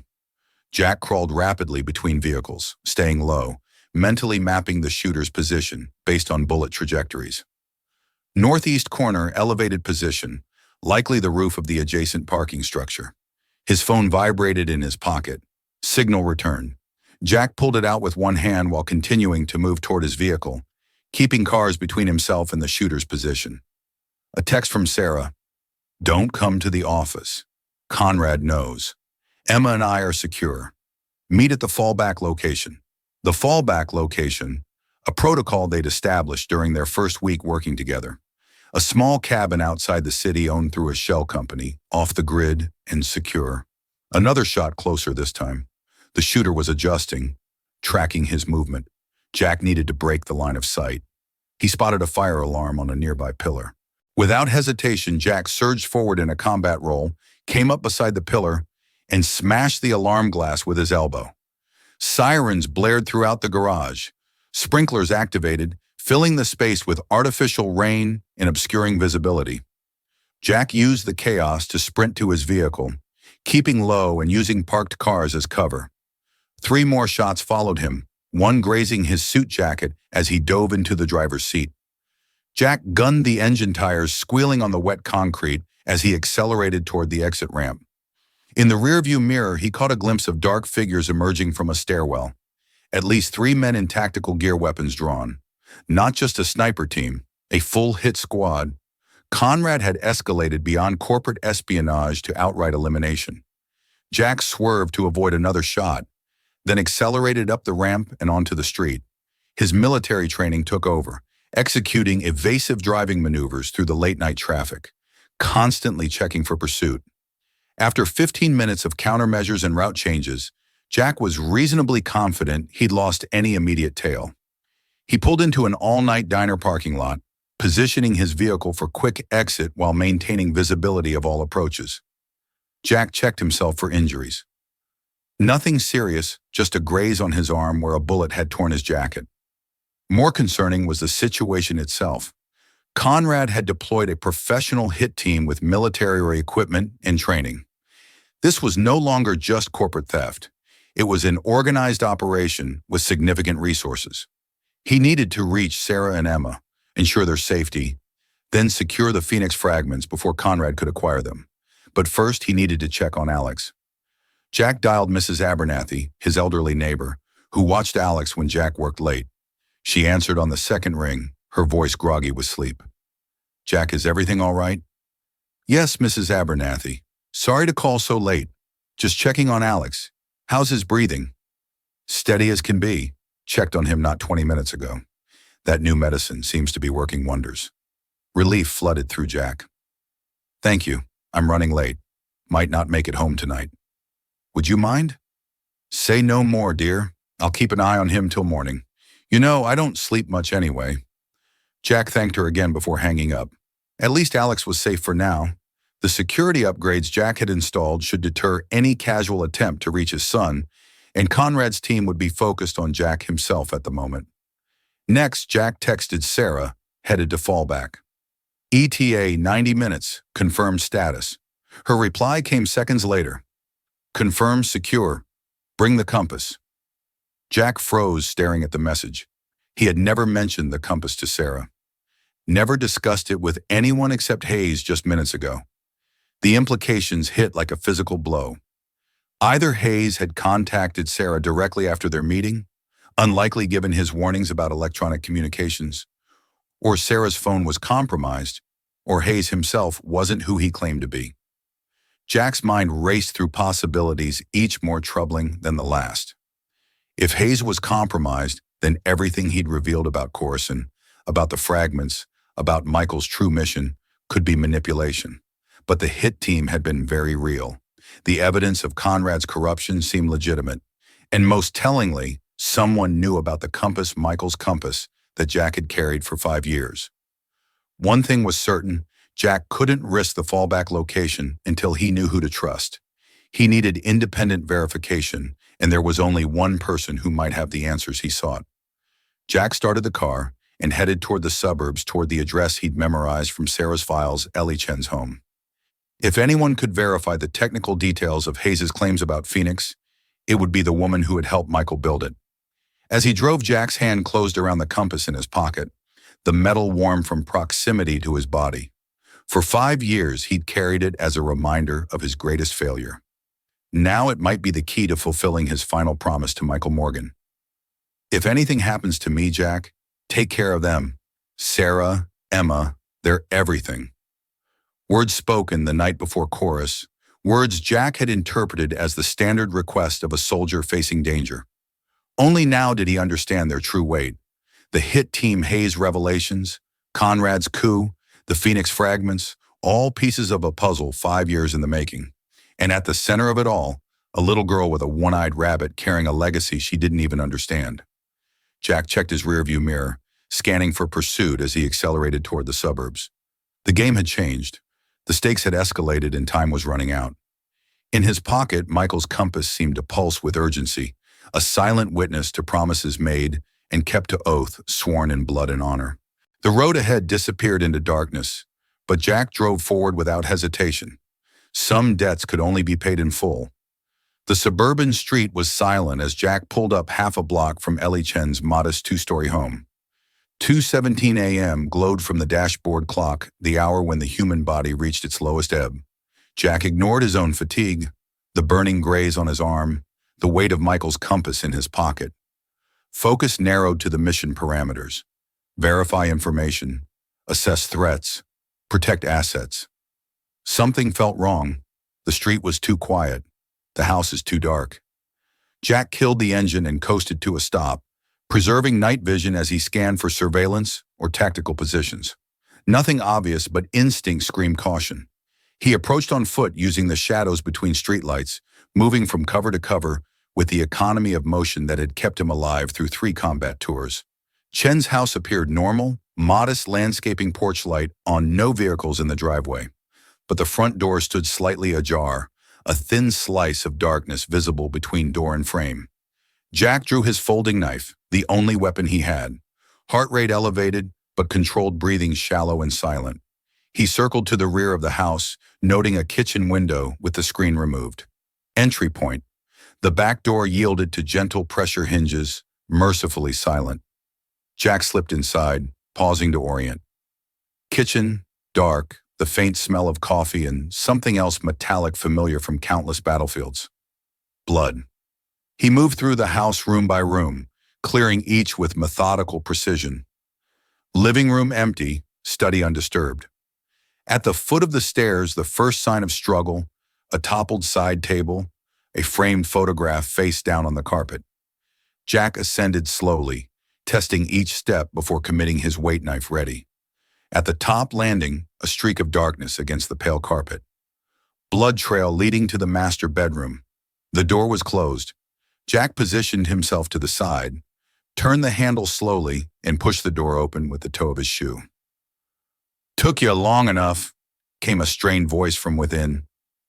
Jack pivoted into the doorway, knife raised to find Ellie Chen propped against her bed, a makeshift compression bandage on her shoulder pistol gripped in her right hand. The weapon was pointed steadily at Jack's chest. "Prove you're not with them," she demanded, voice tight with pain. Jack slowly lowered his knife. "If I were, you'd already be dead." Chen's laugh was brittle, not very reassuring. The gun remained trained on him. "Tell me something only the real Jack Miller would know. You have a subroutine in Phoenix, something Michael built, a dead man's switch that contains encrypted coordinates to the fragments." Jack kept his voice level. "You told me tonight in the garage." The gun wavered slightly, then lowered. "They came 20 minutes after I got home. 3 men, professional military hardware, but not military discipline." Chen winced as she shifted. "Sloppy entry." "I heard them before they reached the bedroom." Jack moved forward, assessing her wound. "Your shot," grazed through and through on the shoulder. Chen nodded toward a first aid kit open on the bed. "Was about to stitch it myself when I heard you downstairs. They're gone for now." Chen grimaced, grabbed my laptop tablet, kept asking about Phoenix fragments. When I didn't answer fast enough, they decided a bullet might loosen my tongue. Jack knelt beside her, examining the wound. The bleeding had slowed but not stopped. "This needs medical attention." "No hospitals," Chen said firmly. "They'll be watching. Just help me bandage it properly." As Jack cleaned and dressed the wound, Chen explained what had happened. The attackers had been precise, knowledgeable about Phoenix, and specifically interested in any information about the fragments' locations. They'd mentioned Hayes by name. "Colonel Hayes, you know him?" Jack asked, securing the bandage. "Never met him, but Michael mentioned him, his former CO. Chen studied Jack's expression. "They asked if Hayes had contacted me.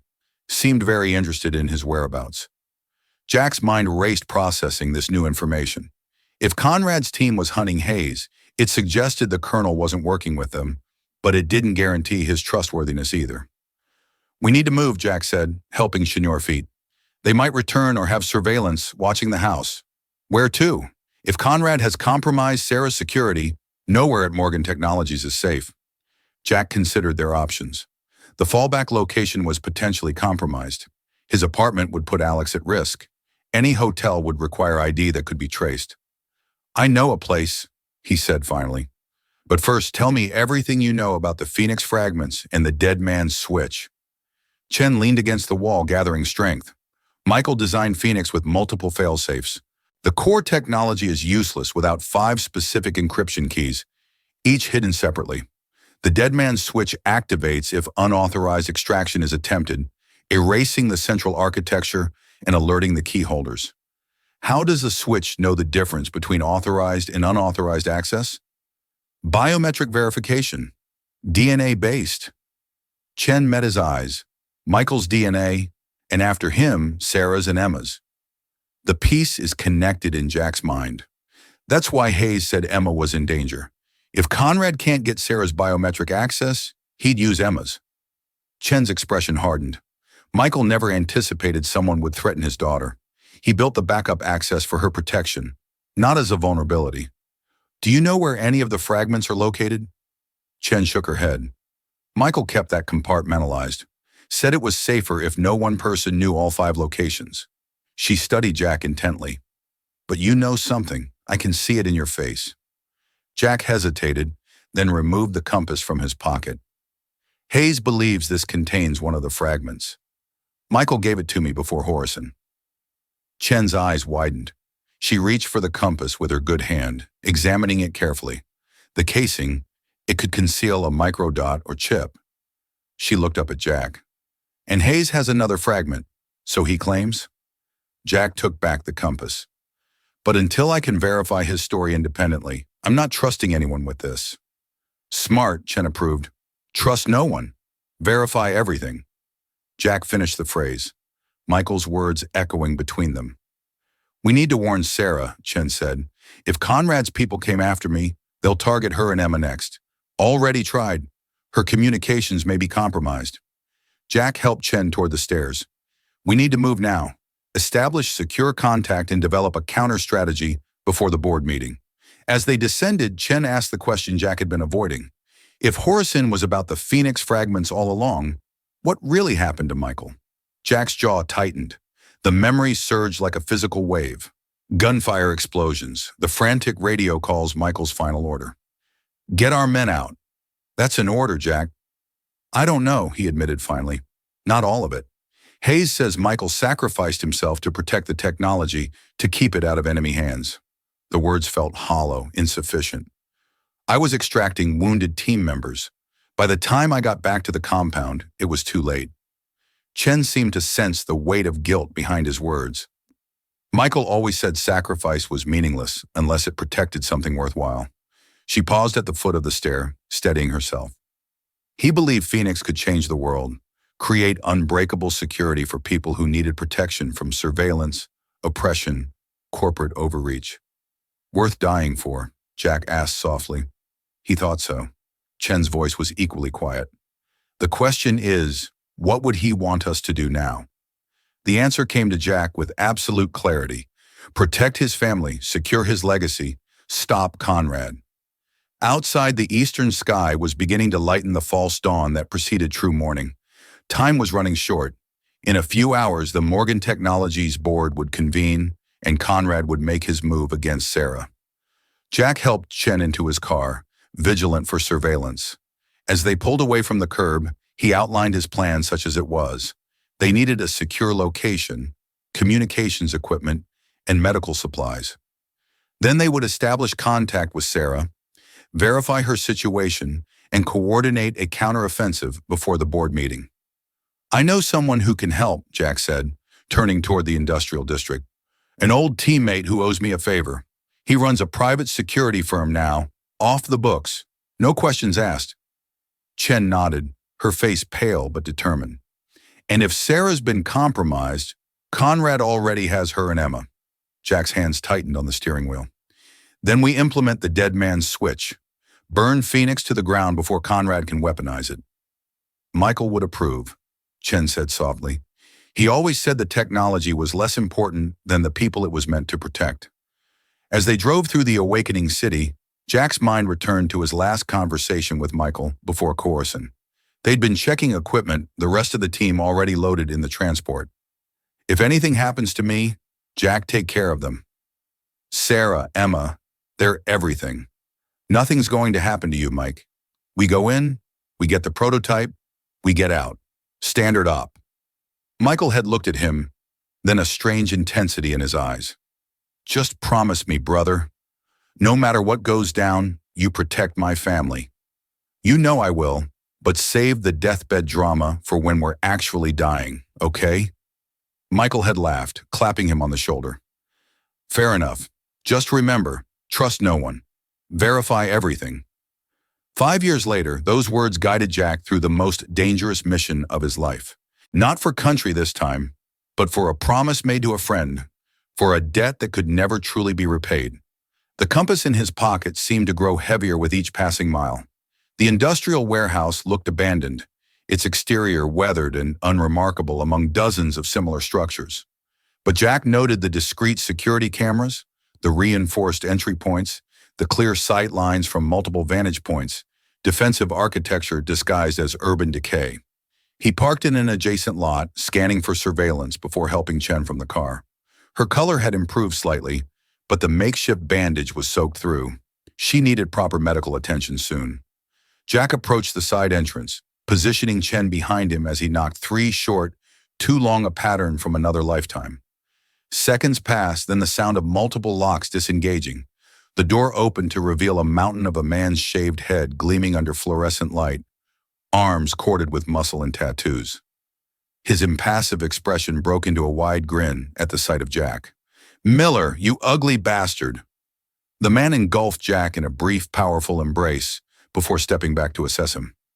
"You look like thanks, Decker." "You're as charming as ever," Jack gestured to Chen. "She needs medical attention." Gunshot wound through and through left shoulder. Decker's demeanor shifted instantly to professional efficiency. "Get her inside." He spoke into a wrist-mounted communicator. "Tango Medbay GSU non-critical full security protocols." The interior of the warehouse, Bellett's exterior, a state-of-the-art operations center hummed with technology and purpose. Monitors displayed security feeds, communication systems, and what appeared to be active operations in multiple locations. Personnel moved with military precision, acknowledging Jack with nods of recognition. Decker led them to a small medical suite where a woman in scrubs waited. "This is Dr. Reeves, former combat medic, now our resident patch-up artist. She'll take care of your friend," says Doctor. Reeves attended to Chen. Decker guided Jack to a secure briefing room, closing the door behind them. So Decker folded massive arms across his chest. "What kind of shitstorm have you walked into this time?" Jack gave him the condensed version, his position at Morgan Technologies, Conrad's corporate espionage, the Phoenix technology, and the escalation to armed pursuit. He omitted Hayes the compass in the specifics of Cororas and sharing only what Decker needed to understand the immediate threat.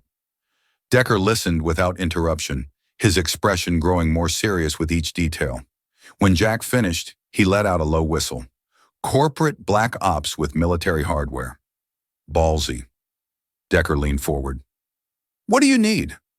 "Secure communications, medical supplies, tactical gear if you can spare it." Jack hesitated and a team on standby. "This might get complicated fast. Already complicated if they're shooting at you." Decker stood. "Communications room is yours. I'll gear you up and put a 4-man team on alert status." He paused at the door. "One condition, Miller. Name it. You tell me what this is really about." Decker's eyes were shrewd. "The unredacted version, because you didn't come to me just for a burner phone and some bandages." Jack held his former teammate's gaze. Decker had saved his life twice in Afghanistan, had been one of the few who stood by him after the Coruscant inquiry. If anyone had earned trust, it was him. "It's about Michael Morgan," Jack said finally, "about finishing what he started in Coruscant and keeping a promise I made 5 years ago." Understanding dawned in Decker's eyes. "The ghost that's been haunting you." He nodded once. "Whatever you need, brother." No questions asked.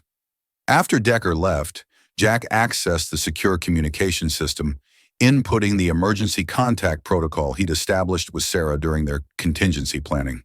Triple encrypted, routed through multiple anonymous servers designed to be untraceable, even if Morgan Technology systems were compromised. The message was simple: verify status, compass secure. Chen compromised but stable.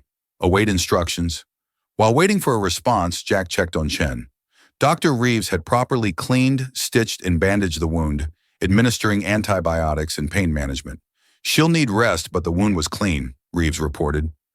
"No major vessels or nerves damaged." "Lucky." Chen sitting upright on the examination. The table looked pale but alert. Luck had nothing to do with it. I ducked. Jack smiled despite himself. "Good to see you're feeling better."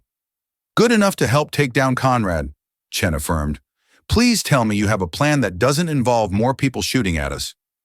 Working on it, Jack showed her the message he had sent Sarah.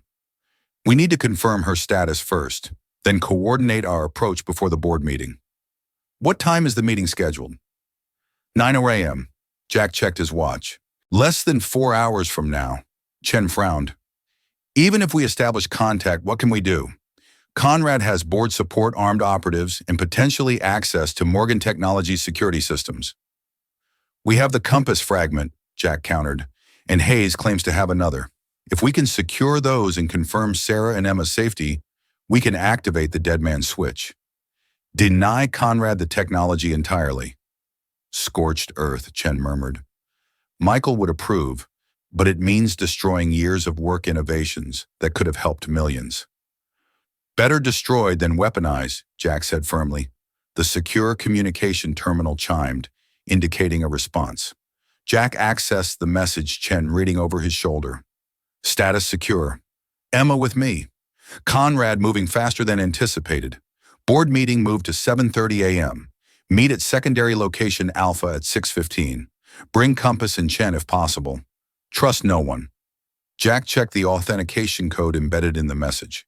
It matched Sarah's personal key, one that would be nearly impossible to fake without direct access to her biometric data. Secondary location Alpha, Chen mused. The boathouse at Lake Mercer. Jack nodded. Designated fallback point if primary was compromised. Remote defensible with multiple escape routes. It could be a trap, Chen warned. Everything could be a trap, Jack straightened. But the authentication checks out and we're running out of options and time. He returned to the briefing room where Decker waited with an array of equipment laid out on the table. Tactical gear, communications weapons. Your secure message got a response, Decker reported. Authentication protocols verified. We need transport to Lake Mercer, Jack said, examining the tactical vest Decker had provided. And that team on standby. Decker nodded, already prepping. ETA-4, ready status is 20 minutes. He gestured to the equipment. Take what you need. The Glock is clean, untraceable. The vest will stop most small arms fire. Jack began gearing up the familiar routine of preparing for a mission, settling his mind. Check weapon. Secure extra magazines. Test communications. Arrange medical supplies for quick access. The muscle memory from countless operations guided his hands. One more thing, Decker said, placing a small metal case on the table. Thought you might need this. Jack opened the case to find a tactical sidearm. He recognized immediately. A custom-modified Mk-23 with suppressor attachments, his weapon from Special Forces days. How did you kept it after you left service? Decker said simply, figured you might want it back someday. The weapon felt right in Jack's hand, an extension of himself from another life. He checked it methodically, muscle memory guiding each movement. Thank you. The words were inadequate for the gesture's significance. Decker clasped his shoulder. Bring it back when you're done, preferably with you still attached to it. 20 minutes later, Jack and Chen were in a nondescript SUV headed toward Lake Mercer. Dawn painted the sky in streaks of pink and gold, the city giving way to suburbs, then to the wooded areas surrounding the lake. Chen sat silently beside him, the tactical vest Decker had provided looking oversized on her slender frame. You know how to use that? Jack asked, nodding to the compact pistol she held. Michael taught me, said everyone involved with Phoenix should know basic self-defense. Chen checked the weapon with surprising confidence. Never thought I'd need to use it. With luck, you won't today either.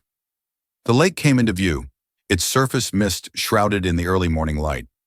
Jack followed the access road to a secluded area where several private boats dotted the shoreline. Sarah's, or rather a shell company's, was the third structure, a modest wooden building with a small dock extending into the water. Jack parked 100 yards away, concealing the vehicle in a stand of trees. Stay here until I verify it's clear, he instructed Chen. Like hell, she replied calmly. We go together. Michael's rule never split the team when entering an unknown situation. Jack recognized the stubborn set of her jaw, so reminiscent of Michael himself. Fine, but stay behind me, and if anything feels wrong, run like hell. I know the drill. They approached cautiously, Jack scanning for surveillance traps or signs of hostile presence. Nothing obvious, but the hairs on the back of his neck stood at attention. The small parking area beside the boathouse held a single vehicle, the black SUV Jack recognized as Sarah's private transportation. The boathouse door was closed, no lights visible within. Jack positioned Chen at his 6, covering their rear approach, while he moved to the side of the building. 3 light taps on the window, the prearranged signal. Silence. Jack tried again, tension mounting. Nothing. He tried the door handle. Unlocked. Warning bells clanged in his mind. Drawing his sidearm, Jack pushed the door open carefully, staying clear of the potential line of fire. Sarah, it's Jack. No response. With practiced efficiency, Jack entered in a low combat stance, weapon ready, eyes adjusting to the dimness within. The boathouse was sparsely furnished, a small sitting area, kitchenette, and doors leading presumably to sleeping quarters and the boat slip. Motioned to his right, Jack pivoted, weapon raised. "Stand down, Miller." Sarah Morgan emerged from the hallway, her own pistol held steadily at her side. Her normally immaculate appearance was disheveled dark circles under her eyes, but her gaze remained sharp and focused. "Where's Chen?" "Covering the rear." Jack lowered his weapon slightly but didn't holster it. "Where's Emma?" "Sleeping back bedroom." Sarah's posture remained tense. "Show me the compass." Jack studied her carefully. "First verify something only you would know. The name of the stuffed rabbit Emma carries." A flicker of approval crossed Sarah's face. Captain Hoppy missing his left eye because he was brave in a battle according to Emma. She nodded toward his pocket. "The compass, Jack." Jack reached slowly into his pocket, producing Michael's compass. Sarah's eyes fixed on it with an intensity that confirmed its significance. "May I?" she asked.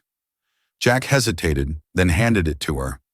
Sarah examined it carefully, fingers tracing the worn metal before returning it. "Keep it secure," she said. "It's one of the keys." "So Hayes was telling the truth," Jack murmured. Sarah's expression sharpened. "Hayes contacted you." When Jack gave her the condensed version of his parking garage encounter with their former commanding officer, Hayes's revelations about Coruscant, and his claim to possess another fragment, Sarah listened intently, her expression growing more troubled with each detail. Hayes disappeared after the Coruscant inquiry. Michael always believed he was forced out to silence him about what really happened. "And what did really happen?" Jack asked directly. Hayes claims the mission objective was accomplished, that Michael sacrificed himself to protect Phoenix. Sarah's gaze turned inward, remembering Michael knew the risks when he volunteered. Said someone had to verify the technology hadn't been compromised, had to identify who was trying to acquire it. Her eyes refocused on Jack. He trusted Hayes, and he trusted you to get the team out if things went wrong. The old guilt surged again. "I left him behind." "You followed orders," Sarah corrected firmly. "Michelle's orders. He knew exactly what he was doing." She holstered her weapon. "We can discuss Coruscant later. Right now, we need to focus on Conrad and the board meeting." Jack signaled Chen to enter. "Join them." Sarah assessed her condition with a sharp eye. "You're injured. I'll live," Chen replied simply. "Conrad's team paid me a visit, asked about the fragments, mentioned Hayes specifically." Sarah nodded grimly. "They've been systematically eliminating anyone connected to Phoenix's original architecture. 3 of Michael's former team members have died in accidents over the past year." "How did Conrad find them?" Jack asked. "The project was classified compartmentalized." "Someone gave us access to Michael's personal files," Sarah said bitterly. "Someone with highest level clearance." The implication hung in the air. Only a handful of people had such access. Sarah herself, perhaps the head of security, and potentially board members with special clearance. "Inside job," Chen concluded beyond Conrad. "We need to assume the entire executive team is compromised." Sarah agreed. "That's why I've moved the board meeting earlier. Less time for Conrad to consolidate his position." "What's your plan?" Jack asked. Sarah moved to the kitchenette, retrieving a laptop from a hidden compartment beneath the sink. "Conrad expects me to walk into that board meeting unprepared, to be blindsided by his vote of no confidence. Instead, I'll present this." She opened the laptop displaying financial records, communications, and surveillance photos, a comprehensive dossier on Conrad's activities. "Evidence of his collusion with external parties to steal proprietary technology," Sarah explained. "Not enough to have him arrested, but more than enough to force the board to remove him, especially when coupled with Chen's testimony about the security breaches." Jack studied the evidence. "He'll have countermeasures in place, people ready to discredit this information, which is why we need the fragments," Sarah confirmed.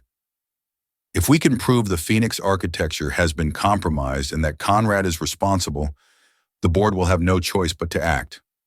"And if they don't?" Chen asked quietly. Sarah's expression hardened. "Then we activate the dead man's switch. Burn it all down before Conrad can weaponize Michael's legacy." A small voice from the hallway interrupted them. "Mommy, who are you talking to?" All 3 adults turned to see Emma standing in the doorway. Captain Hoppy clutched to her chest, hair tousled from sleep. Her eyes widened when she saw Jack. Sandwich man. She rushed forward, stopping just short of Jack, suddenly shy. Jack knelt to her level the way he always did with Alex. Hey there, Emma. Remember me? She nodded solemnly. You knew my daddy and you have sad eyes. Jack smiled gently. Not so sad today. It's good to see you. Emma turned to Chen, studying her with a direct curiosity only children possess. You're hurt. Does it hurt a lot? Chen's expression softened. Not too bad. Your dad taught me to be brave.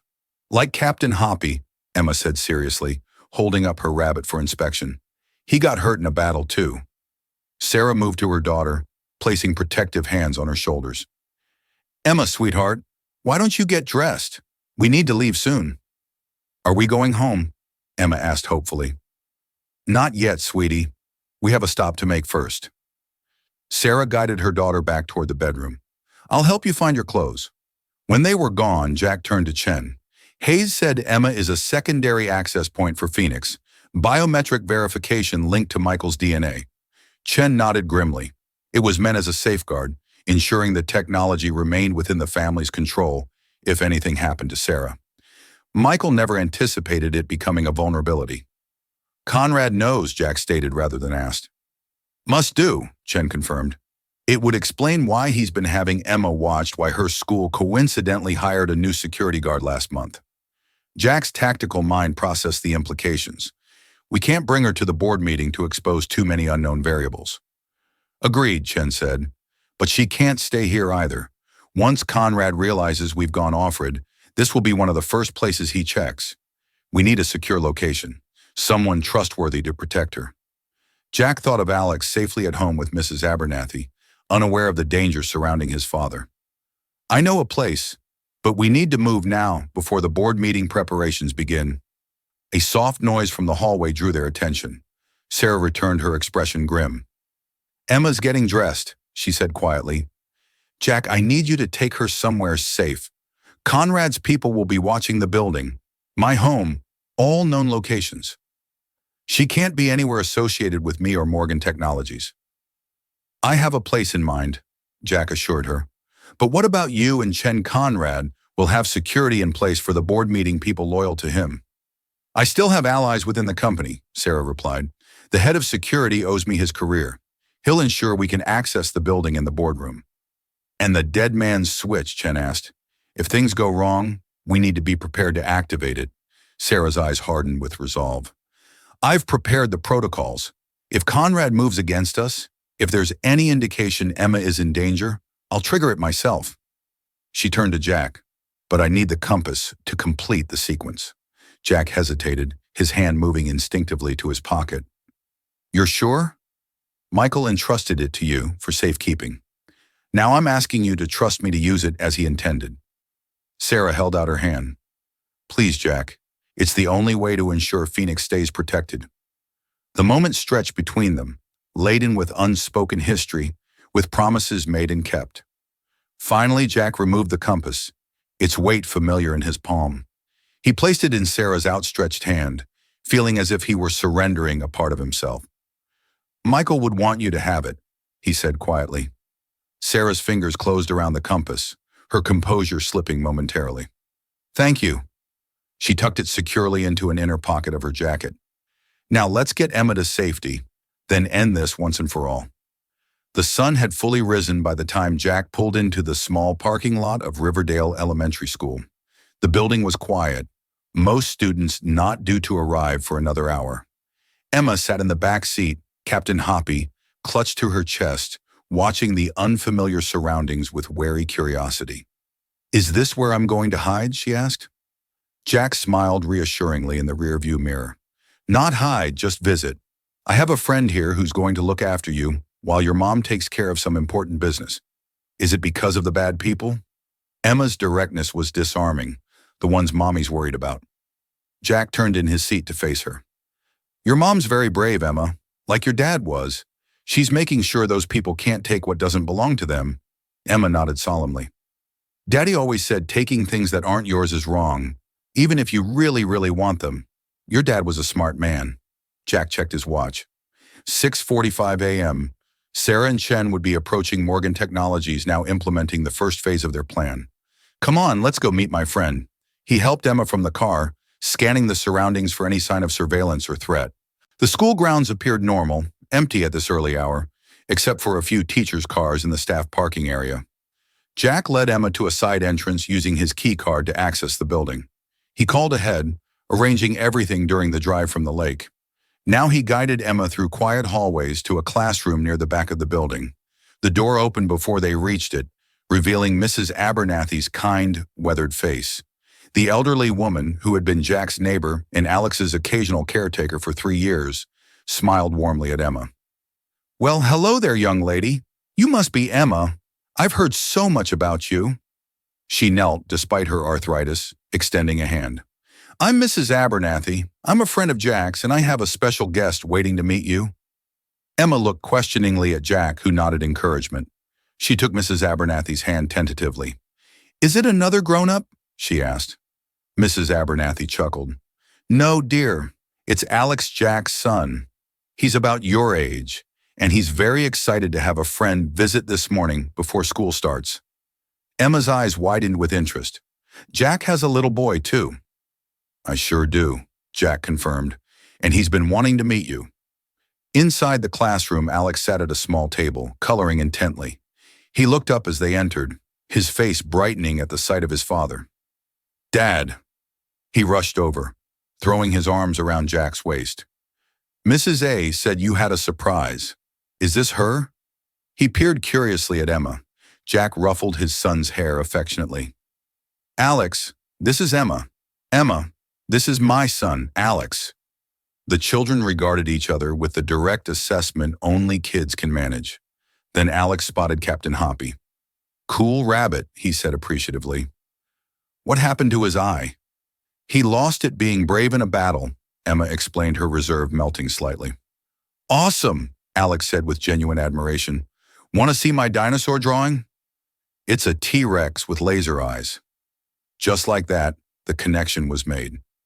Emma followed Alex to the table. Captain Hoppy tucked securely under one arm. Jack moved to Mrs. Abernathy, speaking quietly. "Thank you for doing this. I wouldn't ask if it wasn't important." "Nonsense," the older woman said warmly. "Alex has been wanting a play date for ages, and any friend of yours is a friend of mine." Her kind eyes grew serious. "Is everything all right, Jack? You look troubled." "Just work complications," Jack assured. "Oren, I should be back by normal pickup time, but if anything changes, I'll call." Mrs. Abernathy patted his arm. "Don't you worry about these two. We'll have a wonderful morning together." Jack approached the children's table, kneeling beside Emma. "I have to go help your mom now, Emma, but Mrs. Abernathy and Alex will take good care of you until we come back." Emma looked up from the dinosaur, drawing her expression suddenly serious beyond her ears. "Are you going to fight the bad people?" Jack considered his answer carefully. "I'm going to make sure they don't take what isn't theirs, just like your dad would want." Emma nodded solemnly, then surprised him by wrapping small arms around his neck in a quick hug. "Be careful," she whispered. "Mommy needs you to come back." The simple statement hit Jack with unexpected force. He returned the hug gently. "I will. I promise." As he stood to leave, Alex caught his hand. "Dad, is everything okay?" Jack saw the worry in his son's eyes, the perceptiveness that sometimes startled him. "Everything's fine, buddy. Just helping a friend with a problem at work. Like you helped Mr. Roy Rodriguez when his car wouldn't start." Jack smiled, touched by his son's attempt to understand. "Something like that. Bigger problem. Same idea." "Okay." Alex seemed satisfied. "I'll take care of Emma till you get back. I know you will." Jack hugged his son quickly. "Be good for Mrs. Abernathy. I'll see you this afternoon." As Jack left the classroom, he glanced back one more time. The children were already bent over the drawing together, Emma pointing to something on the page, Alex nodding enthusiastically. In that moment, they were just kids, untouched by the shadows of corporate espionage, classified technology, or parents' legacies. Jack would do everything in his power to keep it that way. Morgan Technologies loomed against the morning sky, its glass facade reflecting the sunrise in sheets of gold and amber. Jack parked in a service area 2 blocks away, using the maintenance access he'd memorized during his time with the company. Sarah's text had been brief but clear. Proceed to server room via maintenance quarters. Chen and I entering through executive elevator. Meet 7:15. Jack moved through the building's hidden arteries, service quarters, maintenance shafts, utility rooms, invisible as always to the corporate world on the other side of the walls. His tactical vest was concealed beneath a maintenance uniform, his sidearm secured in a shoulder holster, extra magazines distributed in accessible pockets. The server room occupied a significant portion of the building's third sub, a fortress of climate-controlled technology secured by multiple layers of biometric authentication. Jack approached via the maintenance access tunnel, using the override code Sarah had provided to bypass the initial security checkpoints. At the final door, he paused, assessing. The security panel showed active, no signs of tampering. He entered the override sequence, waited for the confirming beep, then slipped inside. The server room hummed with the sound of powerful computing systems, racks of equipment extending in orderly rows throughout the space. In the center, a glass-enclosed control station served as the nerve center for the entire operation. Chen was already there, her injured shoulder immobilized in a proper medical, sling fingers flying across a specialized keyboard. Sarah stood beside her, tense and vigilant, the compass open on the console before them. Right on time, Sarah acknowledged as Jack joined them. Chen's accessing the Phoenix architecture now. We need to verify the fragment's status before the board meeting. Any sign of Conrad or his security team? Jack asked, positioning himself to monitor the server room entrance. Not yet, but security logged him entering the building 20 minutes ago. Sarah's expression was grim. He's gathering his allies, preparing for the confrontation. Chen looked up from her work. I've accessed the core architecture. The system registers 3 fragments as potentially compromised, 2 secure. She pointed to a schematic on the screen. Michael's fail-safe is still intact, but there are signs someone's been probing it, testing for vulnerabilities. Conrad, Sarah confirmed. How long before the board meeting? 12 minutes, Jack reported. Are we ready? Sarah nodded toward the compass. Almost. Chen needs to integrate the fragment from the compass into the fail-safe protocol. Then, if necessary, we can trigger the dead man switch remotely during the meeting. Chen carefully opened the compass's casing, revealing a tiny storage device embedded within. Michael, you brilliant, paranoid man, she murmured with grudging admiration as she extracted the device. This will take a few minutes to integrate. As Chen worked, Sarah moved closer to Jack, her voice low. Emma, she's secure. With Alex and my neighbor at his school, Conrad has no way to connect them to me. Jack kept his eyes on the entrance. She was brave, worried about you. A flicker of emotion crossed Sarah's face. When this is over, I'm taking her away for a while somewhere without board meetings, corporate politics, or her father's ghost hanging over everything. She'll like that, Jack said. She needs her mother more than she needs her father's legacy. Sarah studied him thoughtfully. And what about you, Jack? What will you do when this is over? The question caught him off guard. For 5 years, Jack had lived day to day, focused on survival, on providing for Alex, on managing the guilt and memories of Corson.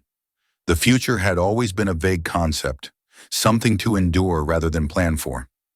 I haven't thought that far ahead, he admitted. You should, Sarah said quietly. Michael would want you to live, not just exist. She hesitated. Alex deserves a father who isn't haunted by the past. Before Jack could respond, Chen interrupted. It's done. The compass fragment is integrated. The fail-safe is primed and ready. Sarah straightened CEO mask sliding into place. Excellent. Transfer the activation protocol to my secure device. If Conrad makes his move during the meeting, I'll trigger it remotely. Chen completed the transfer, then looked up at Sarah. What about Hayes? If he really has another fragment, shouldn't we try to contact him? Too risky, Sarah decided. For all we know, Conrad has him already. We proceed with what we have. She checked her watch. It's time. The board will be assembling now. Jack assessed their options. I'll take point, clear the route to the boardroom. Chen stays here to monitor systems and provide technical backup. Sarah makes the presentation. Sarah nodded agreement. If anything goes wrong, If Conrad has more support than we anticipated, I'll activate the failsafe. Phoenix will be erased rather than compromised. And Conrad, Chen asked, will be exposed, removed, and prosecuted, Sarah said firmly, for corporate espionage, at minimum potentially treason, if we can prove foreign involvement. Jack wasn't so sure it would be that clean. Men like Conrad, with resources and connections, rarely faced full consequences for their actions. But that was a problem for later. Right now, they needed to focus on the immediate threat. Let's move, he said, checking his weapon discreetly. Stay behind me. Maintain distance in case we're separated. They exited the server room, Jack leading the way through the maintenance corridors toward the executive level. As they approached the transition point to the main building, Jack's combat instincts registered a change in the environment, subtle but unmistakable. Wait, he whispered, halting their progress. Something's wrong. Sarah tensed beside him. What is it? Jack listened intently, a years of battlefield awareness, guiding his senses. The building's too quiet. Executive floor should be busy with staff arriving, preparation for the board meeting. I'm not hearing normal activity. He eased forward to the access door, carefully checking the corridor beyond through the small security window. The executive floor appeared deserted. No assistants at their desks, no security personnel at their stations. Empty. Trapped, Jack concluded, drawing back. Conrad's cleared the floor, probably isolated the board members already controlled the environment. Sarah's expression hardened. We need another approach. Maintenance elevator to the roof, Jack decided, then down the executive stairwell. Less predictable than coming up from below, they backtracked rapidly, taking a service elevator to the building's roof level. The morning air was cool and clear. The city spread before them in a panorama of urban geometry. Jack led them across to the executive access door, using Sarah's security credentials to bypass the alarm. The stairwell was silent, emergency lighting, casting everything in a dim red glow. They descended quickly, Jack in the lead or following closely, both alert for any sign of Conrad's security team. 2 floors down, Jack halted abruptly, raising a hand for silence. Voices below approaching their position. He signaled Sarah back up several steps, positioning himself at the turn of the stairwell. 2 men in tactical gear rounded the corner, weapons at ready position. Private security, not regular Morgan Technologies personnel. Jack moved before they registered his presence, disarming the first with a practiced combat maneuver, using the man's momentum to send him crashing into his companion. Both went down in a tangle of limbs and equipment. Jack secured them efficiently. Zip ties from his tactical vest binding wrists and ankles. Communications devices disabled. The entire encounter had taken less than 20 seconds and occurred in near silence. Conrad's people, Sarah confirmed, examining their identification. Not regular building security. He's got the board meeting locked down, Jack concluded. These 2 were probably sweeping for any approach they hadn't covered. Sarah checked her watch. The meeting started 3 minutes ago. Conrad will be making his move now. We need to hurry, Jack agreed, relieving the incapacitated guards of their weapons and spare magazines. Stay close. They continued down the stairwell to the executive level. Jack eased the door open, checking the corridor. Still deserted, but now he could hear voices from the boardroom at the far end, raised in what sounded like heated discussion. Jack led Sarah along the wall, using the minimal cover provided by office doorways and furniture. As they neared the boardroom, the voices became clearer. Irresponsible absence proves my point. Conrad was saying, his tone reasonable but firm. Sarah Morgan's leadership has become increasingly erratic, her decision-making questionable at best. The Phoenix Project delays the security breaches, the unauthorized personnel additions, all symptoms of a deeper problem. James, this is highly irregular. Another voice objected, an older man, likely one of the senior board members. A vote of no confidence should include the CEO's presence to defend herself. I invited her, Conrad replied smoothly. The fact that she's chosen not to attend speaks volumes. Now, as I was saying, the documentation before you outlines numerous instances of mismanagement under Sarah's leadership, culminating in the security breach last month that potentially compromised our most valuable intellectual property. Jack and Sarah reached the boardroom doors. Through the narrow window, Jack could see Conrad standing at the head of the table, board members seated around it, expressions ranging from concerned to openly hostile. 4 security personnel, Conrad's private team, positioned at strategic points around the room. Jack assessed the situation rapidly. 4 armed guards, unknown loyalties among board members. Conrad controlling the narrative. Direct confrontation is high risk. Sarah nodded grimly. We need leverage. She removed a small device from her pocket at the failsafe trigger Chen had prepared.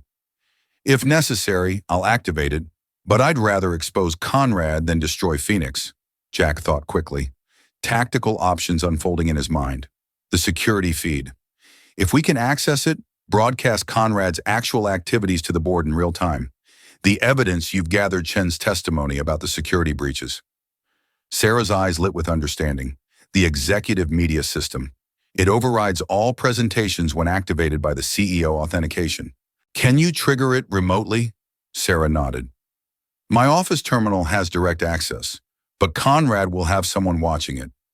Leave that to me, Jack said. Get to your office. Prepare the evidence broadcast. I'll clear the way and provide distraction.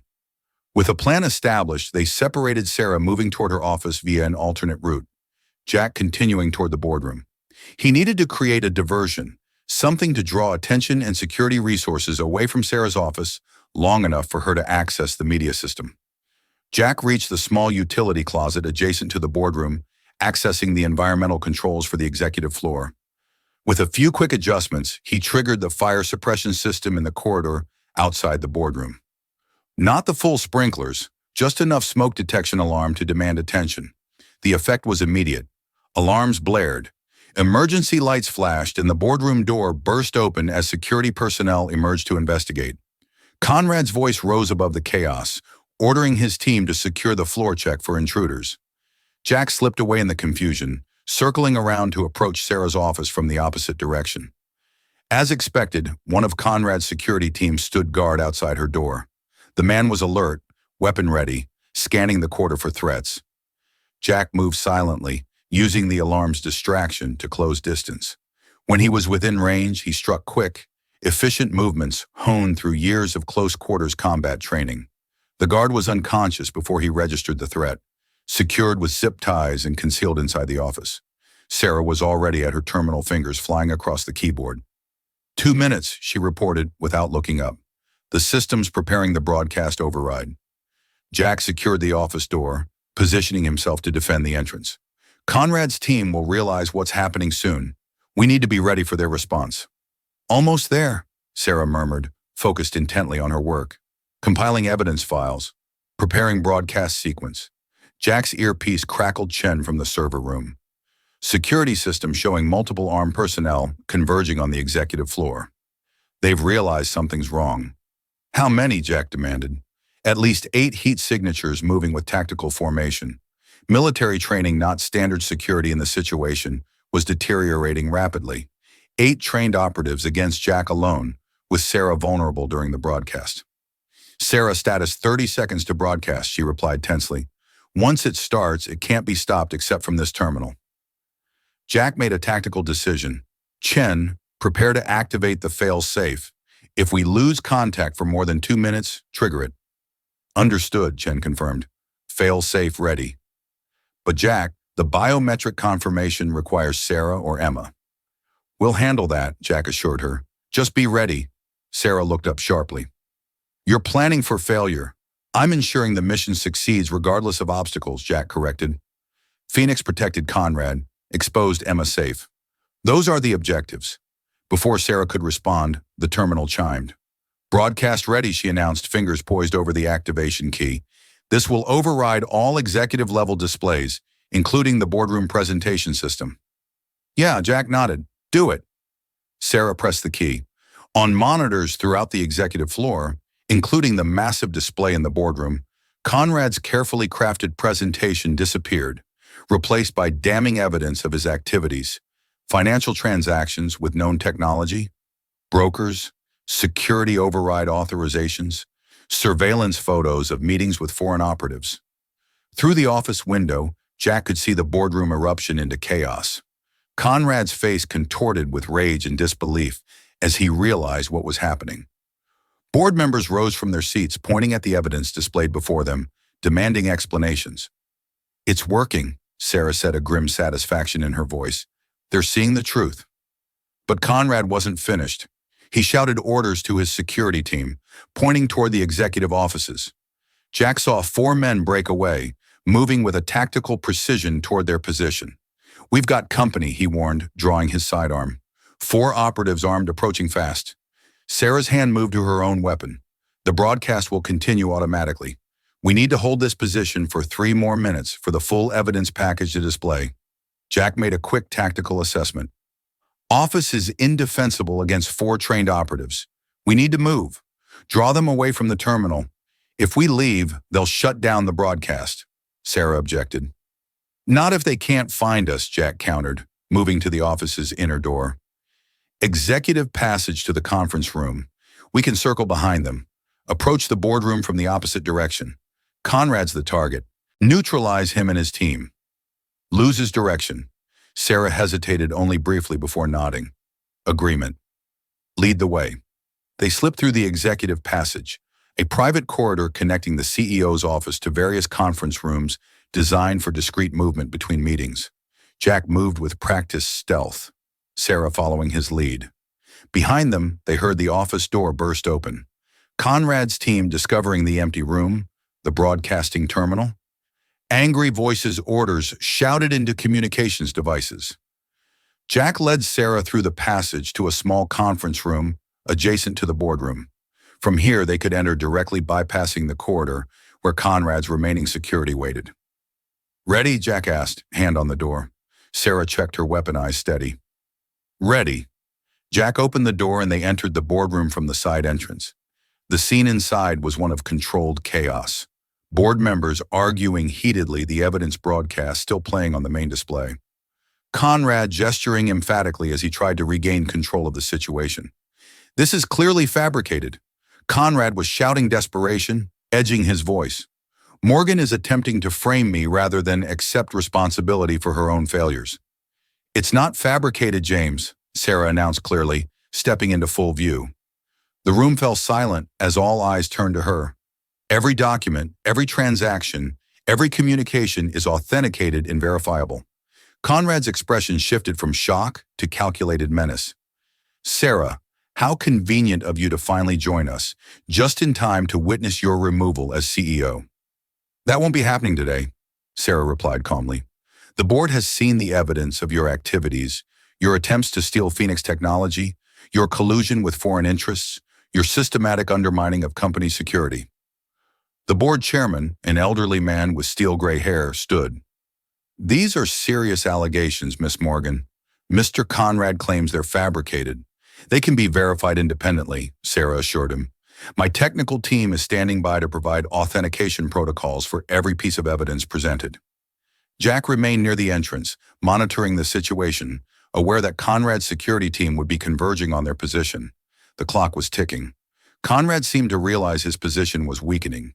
His hand moved subtly toward his jacket.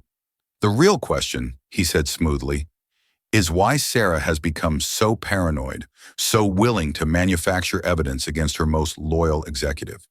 His finger slipped inside his jacket. Perhaps it's the pressure of leadership, or perhaps it's something more personal. Jack recognized the movement instantly, the telltale preparation to draw a concealed weapon. He moved without hesitation, closing the distance to Conrad in 3 rapid strides. "Gun!" Jack shouted, tackling Conrad just as the man pulled a small pistol from his jacket. The weapon discharged once the bullet striking the ceiling as Jack and Conrad crashed to the floor. Board members scattered in panic, some diving under the table, others rushing for the exits. Jack subdued Conrad with practiced efficiency, disarming him and securing his wrist behind his back. "Stay down," he ordered, the command carrying the unmistakable authority of military training. The boardroom doors burst open as Conrad's security team rushed in, weapons drawn. They hesitated at the chaotic scene. Conrad restrained on the floor, Jack positioned protectively, Sarah standing firm beside the evidence display. "Stand down," Sarah commanded. "Building security is on the way. Anyone still armed when they arrive will be considered hostile and treated accordingly." The security team wavered, looking to Conrad for direction. But with their employer subdued and the evidence of his activities broadcast for all to see. Their resolve faltered. The board chairman had regained his composure, his voice cutting through the tension. "Lower your weapons immediately. This is still a Morgan Technologies facility, and I am still chairman of this board." The authority in his voice tipped the balance. One by one, Conrad's security team lowered their weapons, realizing their position was untenable. Jack maintained his position, keeping Conrad secured as building security finally arrived, alerted by the gunshot and responding board members. The private security team was quickly disarmed and detained, the situation brought under control. As Conrad was hauled to his feet by building security, he locked eyes with Jack. "This isn't over, Miller," he hissed. "You have no idea who you're dealing with, what forces you've provoked." "I know exactly who I'm dealing with," Jack replied evenly. "The same people who were waiting in chorus. Tell your employers they failed again." A flicker of surprise crossed Conrad's face before he was led away. Sarah approached her composure intact despite the chaos around them. "The board needs to convene an emergency session," she said, addressing the chairman. "We need to assess the full extent of the breach, implement countermeasures, and prepare for potential legal and security implications." The chairman nodded gravely. "Agreed. And Miss Morgan, it appears we owe you an apology for entertaining Conrad's allegations. The evidence is quite compelling." "Save the apologies for after we've secured the company," Sarah replied briskly. "Jack, we need to check in with Chen, verify Phoenix's status." As the board members regrouped and building security established order, Jack and Sarah slipped away to a private office. Jack activated his secure comlink. "Chen's status report. All clear at the server level." Chen reported relief evident in her voice. "Conrad's access has been revoked. His team's credentials purged from the system. Phoenix architecture is secure. No signs of successful extraction." Sarah visibly relaxed at this news. "And the fragment's secure. The compass fragment has been fully integrated into the failsafe. If anyone attempts unauthorized access now, the entire system will self-destruct and alert all remaining fragment holders." Jack nodded approval. "Good work. Stay in position until building security has cleared all floors. We'll come to you." After ending the communication, Jack turned to Sarah. "Conrad's in custody, but this isn't over. He mentioned employers. Whoever backed his operation won't simply abandon the technology." "I know," Sarah acknowledged, "but we've bought time-protected Phoenix for now." She hesitated. "We should check on Emma." Jack had already been thinking the same thing. He pulled out his phone, dialing Mrs. Abernathy's number. She answered on the second ring, her voice calm and reassuring. "Everything's fine here, Jack. The children are having a wonderful time. Emma's teaching Alex some game with her rabbit, and they've barely noticed I'm in the room." Relief washed through Jack. "Thank you. We'll be there soon." After ending the call, he nodded to Sarah. "They're safe together." Something softened in Sarah's expression. Emma and Alex. Michael would have liked that. She moved to the window looking out over the city. 5 years ago, he made you promise to protect us if anything happened to him. Today, you fulfilled that promise. "The mission isn't complete," Jack cautioned. "Conrad's just one piece of a larger operation. Whoever was behind Chorus is still out there, still interested in Phoenix." "Then we'll be ready for them," Sarah said with quiet determination. "Michael built Phoenix to protect people, not to control them. I won't let his legacy become a weapon." Jack studied her profile, seeing for the first time not just the CEO, not Michael's widow, but Sarah Morgan herself, strong, resilient, determined to protect what mattered most. "What happens now?" he asked. Sarah turned to face him. "Now we pick up our children. We take them somewhere safe while the legal and security teams do their work." She hesitated. "And then we talk about the future, about what comes next for Phoenix." "For all of us," Sarah clarified. "Emma, Alex, you, me." She met his gaze directly. 5 years is a long time to live in the shadow of the past, Jack. Maybe it's time we both stepped into the light." The words resonated with unexpected depth. For 5 years, Jack had existed rather than lived, focused on survival and obligation rather than possibility. The future had always been something to endure, not embrace. But standing here now, mission accomplished, promise fulfilled. Jack felt something he hadn't experienced since before Horasan, a sense of purpose beyond mere survival, beyond guilt and obligation. One step at a time, he said finally. First, we secure Phoenix. Then we make sure the children are safe.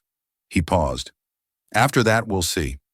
Sarah smiled, a genuine expression that transformed her features, revealing the woman behind the CEO facade. Michael always said, "You were the cautious one, always planning 3 moves ahead." He was the optimist. Jack acknowledged memories of his friend rising without the usual accompanying pain, always certain things would work out for the best. Maybe this time he was right, Sarah suggested. She moved toward the door. Come on, there are 2 children waiting for us, and I've kept my daughter waiting long enough. As they left the office together, Jack felt the compass's absence from his pocket, a physical reminder of obligations fulfilled, promises kept. For 5 years, he had carried it as a talisman of guilt and failure.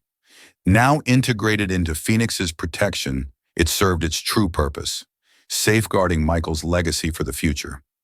Some debts could never be fully repaid, but perhaps they could be honored in ways that allowed for new beginnings, new promises, new life. Jack followed Sarah toward the elevator, toward the children, toward whatever came next. One step at a time, the silent oath finally fulfilled.